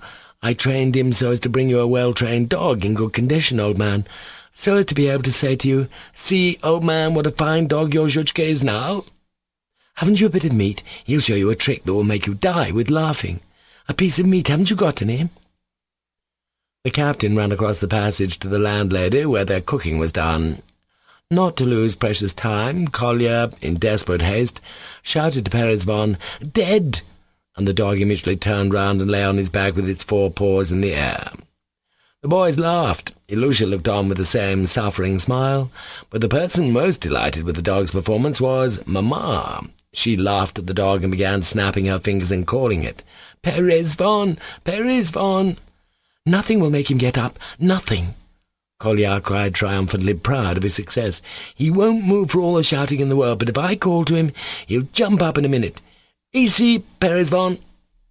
The dog leapt up and bounded about, whining with delight. The captain ran back with a piece of cooked beef. "Is it hot?" Kolya inquired hurriedly, with a business-like air, taking the meat. "Dogs don't like hot things. No, it's all right. Look, everybody, look. Ilusha, look, old man. Why aren't you looking? He does not look at him now I've brought him." The new trick consisted in making the dog stand motionless with his nose out, and putting a tempting morsel of meat just on his nose. The luckless dog had to stand, without moving, with the meat on his nose, as long as his master chose to keep his, without a movement. Perhaps for half an hour. But he kept Perezvon only for a brief moment. "Paid for!" cried Kolya, and the meat passed in a flash from the dog's nose to his mouth. The audience, of course, expressed enthusiasm and surprise. "Can you really have put off coming all this time, simply to train the dog?" exclaimed Alyosha with an involuntary note of reproach in his voice. "Simply for that," answered Kolya with perfect simplicity. "I wanted to show him in all his glory." "Perezvon, Perezvon," called Ilusha suddenly, snapping his thin fingers and beckoning to the dog. "What is it? Let him jump up in the bed. Ici, Perezvon." Kolya slapped the bed, and Perezvon darted up by Ilusha. The boy threw both arms round his head, and Perezvon instantly licked his cheek. Ilusha crept close to him, stretched himself out in bed, and hid his face in the dog's shaggy coat. "Dear, dear!"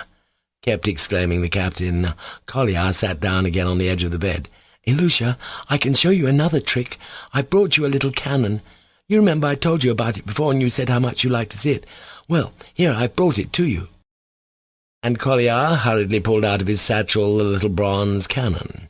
He hurried because he was happy himself. Another time he would have waited till the sensation made by Peresvon had passed off. Now he hurried on regardless of all consideration. "You're all happy now," he felt, "so here's something to make you happier." He was perfectly enchanted himself. "I've been coveting this thing for a long while. It's for you, old man. It's for you. It belonged to Morozov. It was no use to him. He had it from his brother. I swapped a book from Father's bookcase for it, A Kinsman of Mahomet or Salutary Folly, a scandalous book published in Moscow 100 years ago, before they had any censorship, and Morozov has a taste for such things. He was grateful to me, too." Collier held the cannon in his hand so that all could see and admire it.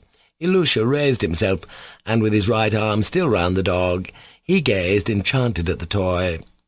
The sensation was even greater when Collier announced that he had gunpowder too, and that it could be fired off at once, if it won't alarm the ladies. Mamma immediately asked to look at the toy closer, and her request was granted. She was much pleased with the little bronze cannon on wheels, and began rolling it to and fro on her lap. She readily gave permission for the cannon to be fired, without any idea of what she'd been asked. Collier showed the powder and the shot. The captain, as a military man, undertook to load it, putting in a minute quantity of powder. He asked that the shot might be put off till another time. The cannon was put on the floor, aiming towards an empty part of the room. 3 grains of powder were thrust into the touch-hole, and a match was put to it. A magnificent explosion followed. Mamma was startled, but at once laughed with delight. The boys gazed in speechless triumph. But the captain, looking at Ilusha, was more enchanted than any of them. Collier picked up the cannon and immediately presented it to Ilusha, together with the powder and the shot. "I got it for you, for you! I've been keeping it for you a long time," he repeated once more in his delight. "Oh, give it to me! No, give me the cannon!" Mamma began begging like a little child. Her face showed a piteous fear that she would not get it. Collier was disconcerted. The captain fidgeted uneasily. "Mamma, Mamma!" He ran to her. "The cannon's yours, of course, but let Ilusha have it because it's a present to him. But it's just as good as yours. Ilusha will always let you play with it. It shall belong to both of you. Both of you." "No, I don't want it to belong to both of us. I want it to be mine altogether, not Ilusha's," persisted Mamma on the point of tears. "Take it, Mother. Here, keep it," Ilusha cried. "Krasotkin, may I give it to my mother?" He turned to Krasotkin with an imploring face, as though he were afraid he might be offended at his giving his present to someone else. "Of course you may," Krasotkin assented heartily, and taking the cannon from Ilusha, he handed it himself to Mamma with a polite bow. She was so touched that she cried. "Ilusha, darling, he's the one who loves his Mamma," she said tenderly, and at once began wheeling the cannon to and fro on her lap again. "Mamma, let me kiss your hand." The captain darted up to her at once and did so. "And I never saw such a charming fellow as this nice boy," said the grateful lady, pointing to Krasotkin. "And I'll bring you as much powder as you like, Ilusha. We make the powder ourselves now. Borovikov found out how it's made. 24 parts of saltpetre, 10 of sulphur, and 6 of birchwood charcoal. It's all pounded together, mixed into a paste with water, and rubbed through a tammy sieve. That's how it's done." "Smurov told me about your powder, and your father says it's not real gunpowder," responded Ilusha. "Not real?" Collier flushed. "It burns? I don't know, of course." "No, I didn't mean that," put in the captain with a guilty face. "I only said that real powder is not made like that. But that's nothing. It can be made so." "I don't know. You know best. We lighted some in a pomatum pot. It burned splendidly. It all burnt away, leaving only a tiny ash. But that was only the paste, and if you rub it through... But of course you know best. I don't know. And Bulkin's father thrashed him on account of our powder. Did you hear?" He turned to Ilusha. "Yes," answered Ilusha. He listened to Collier with immense interest and enjoyment. We'd prepared a whole bottle of it, and he used to keep it under his bed. His father saw it. He said it might explode, and thrashed him on the spot. He was going to make a complaint against me to the masters. He's not allowed to go about with me now. No one is allowed to go about with me now. Smurov is not allowed to either. I've got a bad name with everyone. They say I'm a desperate character." Kolya smiled scornfully. "It all began from what happened on the railway." "Ah, we've heard of that exploit of yours too," cried the captain. "How could you lie still on the line? Is it possible you weren't the least afraid, lying there under the train? Weren't you frightened?" The captain was abject in his flattery of Kolya. "Not particularly," answered Kolya carelessly. "What's blasted my reputation more than anything here was that cursed goose," he said, turning again to Ilusha. But though he assumed an unconcerned air as he talked, he still could not control himself, and was continually missing the note he tried to keep up. "Ah, I heard about the goose," Ilusha laughed, beaming all over. "They told me, but I didn't understand. Did they really take you to the court?" "The most stupid, trivial affair. They made a mountain of a molehill, as they always do," Kolya began carelessly. "I was walking through the marketplace here one day, just when they'd driven in the geese. I stopped and looked at them. All at once a fellow, who's an errand boy at Plotnikov's, now looked at me and said, 'What are you looking at the geese for?' I looked at him. He was a stupid, moon-faced fellow of 20. I'm always on the side of the peasantry, you know. I like talking to the peasants. We've dropped behind the peasants. That's an axiom." "I believe you're laughing, Karamazov." "No, heaven forbid. I'm listening," said Alyosha with the most good-natured air, and the sensitive Kolya was immediately reassured. "My theory, Karamazov, is clear and simple," he hurried on again, looking pleased. "I believe in the people, and am always glad to give them their due, but I'm not for spoiling them. That is a sine qua non. But I was telling you about the goose, so I turned to the fool and answered, 'I'm wondering what the goose thinks about.' He looked at me quite stupidly. 'And what does the goose think about?' he asked. 'Do you see that cart full of oats?' I said. 'The oats are dropping out of the sack, and the goose has put its neck right under the wheel to gobble them up. Do you see?' 'I see that quite well,' he said. 'Well,' said I, 'if that cart were to move on a little, would it break the goose's neck or not?' 'It'd be sure to break it,' and he grinned all over his face, highly delighted. 'Come on, then,' said I, 'let's try.' 'Let's,' he said, and it did not take us long to arrange. He stood at the bridle, without being noticed, and I stood on one side to direct the goose. And the owner wasn't looking, he was talking to someone, so I had nothing to do. The goose thrust its head in, after the oats of itself, under the cart just under the wheel. I winked at the lad, he tugged at the bridle, and crack! The goose's neck was broken in half. And, as luck would have it, all the peasants saw us at that moment, and they kicked up a shindy at once. 'You did that on purpose.' 'No, not on purpose.' 'Yes, you did, on purpose.' 'Well,' they shouted, 'take him to the justice of the peace.' They took me too. 'You were there too,' they said. 'You helped. You're known all over the market.' And for some reason I really am known all over the market," Kolya added conceitedly. "We all went off to the justice's. They brought the goose too. The fellow was crying in a great funk, simply blubbering like a woman. And the farmer kept shouting that you could kill any number of geese like that. Well, of course there were witnesses. The justice of the peace settled it in a minute, that the farmer was to be paid a rouble for the goose, and the fellow to have the goose, and he was warned not to play such pranks again. And the fellow kept blubbering like a woman. 'It wasn't me,' he said, 'it was he egged me on,' and he pointed to me. I answered with the utmost composure that I hadn't egged him on, that I simply stated the general proposition, had spoken hypothetically. The justice of the peace smiled, and was vexed with himself at once for having smiled. 'I'll complain to your masters of you, so that for the future you mayn't waste your time on such general propositions, instead of sitting at your books and learning your lessons.' He didn't complain to the masters, that was a joke, but the matter was noised abroad and came to the ears of the masters. Their ears are long, you know. The classical master, Kolbasnikov, was particularly shocked about it, but Dardanilov got me off again. But Kolbasnikov is savage with everyone now, like a green ass. Did you know, Ilusha, he's just married, got a dowry of 1,000 roubles, and his bride's a regular fright of the first rank and the last degree.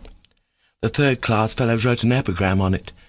'Astounding news has reached the class. Kolbasnikov has been an arse.' and so on. Awfully funny. I'll bring it to you later on. I say nothing against Dardanelov. He's a learned man, there's no doubt about it. I respect men like that, and it's not because he stood up for me. But you took him down about the founders of Troy, Smurov put in suddenly, unmistakably proud of Krasotkin at such a moment. He was particularly pleased with the story of the goose. "Did you really take him down?" the captain inquired, in a flattering way. "On the question who founded Troy? We heard of it. Ilusha told me about it at the time." "He knows everything, father. He knows more than any of us," put in Ilusha. "He only pretends to be like that, but really he's top in every subject." Ilusha looked at Kolya with infinite happiness. "Oh, that's all nonsense about Troy, a trivial matter. I consider this an unimportant question," said Kolya with haughty humility. He had by now completely recovered his dignity, though he was still a little uneasy. He felt that he was greatly excited, and that he talked about the goose, for instance, with too little reserve, while Alyosha had looked serious and had not said a word all the time. And the vain boy began by degrees to have a rankling fear that Alyosha was silent because he despised him, and thought he was showing off before him. If he dared to think anything like that, Kolya would. "I regard the question as quite a trivial one," he rapped out again proudly. "And I know who founded Troy," a boy who had not spoken before said suddenly, to the surprise of everyone. He was silent and seemed to be shy. He was a pretty boy of about 11, called Kartashov. He was sitting near the door. Kolya looked at him with dignified amazement. The fact was that the identity of the founders of Troy had become a secret for the whole school, a secret which could only be discovered by reading Smaragdov, and no one had Smaragdov but Kolya. One day, when Kolya's back was turned, Kartashov hastily opened Smaragdov, which lay among Kolya's books, and immediately lighted on the passage relating to the foundation of Troy. This was a good time ago, but he felt uneasy, and could not bring himself to announce publicly that he, too, knew who had founded Troy, afraid of what might happen, and of Krasotkin somehow putting him to shame over it. But now he couldn't resist saying it. For weeks he'd been longing to. "Well, who did found it?" asked Kolya, turning to him with haughty superciliousness. He saw from his face that he really did know, and at once made up his mind how to take it. There was, so to speak, a discordant note in the general harmony. "Troy was founded by Tuka, Dardanus, Ilias, and Tros," the boy rapped out at once, and in the same instant he blushed so that it was painful to look at him. But the boy stared at him for a whole minute, and then all the staring eyes turned at once and were fastened upon Kolya, who was still scanning the audacious boy with disdainful composure. "In what sense did they found it?" he deigned to comment at last. "And what is meant by founding a city or a state? What did they do? Did they go each and lay a brick, do you suppose?" There was laughter. The offending boy turned from pink to crimson. He was silent, and on the point of tears. Kolya held him so for a minute. "Before you talk of a historical event like the foundation of a nationality, you must first understand what you mean by it," he admonished him in stern, incisive tones. "But I attach no consequence to these old wives' tales, and I don't think much of universal history in general," he added carelessly, addressing the company generally. "Universal history?" the captain inquired, looking almost scared. "Yes, universal history. It's the study of the successive follies of mankind, and nothing more. The only subjects I respect are mathematics and natural science," said Kolya. He was showing off, and he stole a glance at Alyosha. His was the only opinion he was afraid of there. But Alyosha was still silent, and still serious as before. If Alyosha had said a word, it would have stopped him, but Alyosha was silent, and it might be the silence of contempt, and that finally irritated Kolya. "The classical languages, too, they're simply madness, nothing more. You seem to disagree with me again, Karamazov." "I don't agree," said Alyosha with a faint smile. "The study of the classics, if you ask my opinion, is simply a police measure. That's simply why it has been introduced into our schools." By degrees, Kolya began to get breathless again. Latin and Greek were introduced because they're a bore and because they stupefy the intellect. It was dull before, so what could they do to make things duller? It was senseless enough before, so what could they do to make it more senseless? So they thought of Greek and Latin. That's my opinion. I hope I shall never change it." Kolya finished abruptly. His cheeks were flushed. "That's true," assented Smurov suddenly in a ringing tone of conviction. He had listened attentively. "And yet he's first in Latin himself," cried one of the group of boys suddenly. "Yes, father, he says that, and yet he's first in Latin," echoed Ilusha. "What of it?" Kolya thought fit to defend himself, though the praise was very sweet to him. "I'm fagging away at Latin because I have to, because I promised my mother to pass my examination, and I think that whatever you do, it's worth doing it well. But in my soul I have a profound contempt for the classics and all that fraud. You don't agree, Karamazov?" "Why fraud?" Alyosha smiled again. "Well, all the classical authors have been translated into all languages, so it was not for the sake of studying the classics they introduced Latin, but solely as a police measure to stupefy the intelligence. So what can one call it but a fraud?" "Why, who taught you all this?" cried Alyosha, surprised at last. "In the first place, I am capable of thinking for myself without being taught. Besides, what I said just now about the classics being translated, our teacher, Kolbasnikov, had said to the whole of the third class." "The doctor has come," cried Nina, who had been silent till then. A carriage belonging to Madame Hohlakov drove up to the gate. The captain, who had been expecting the doctor all the morning, rushed headlong out to meet him. Mamma pulled herself together and assumed a dignified air. Alyosha went up to Ilusha and began setting his pillows straight. Nina, from her invalid chair, anxiously watched him putting the bed tidy. The boys hurriedly took leave. Some of them promised to come again in the evening. Kolya called Perezvon, and the dog jumped off the bed. "I won't go away. I won't go away," Kolya said hastily to Ilusha. "I'll wait in the passage and come back when the doctor's gone. I'll come back with Perezvon."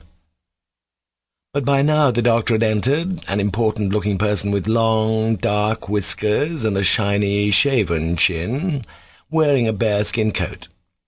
As he crossed the threshold he stopped, taken aback. He probably fancied he'd come to the wrong place. "How is this? Where am I?"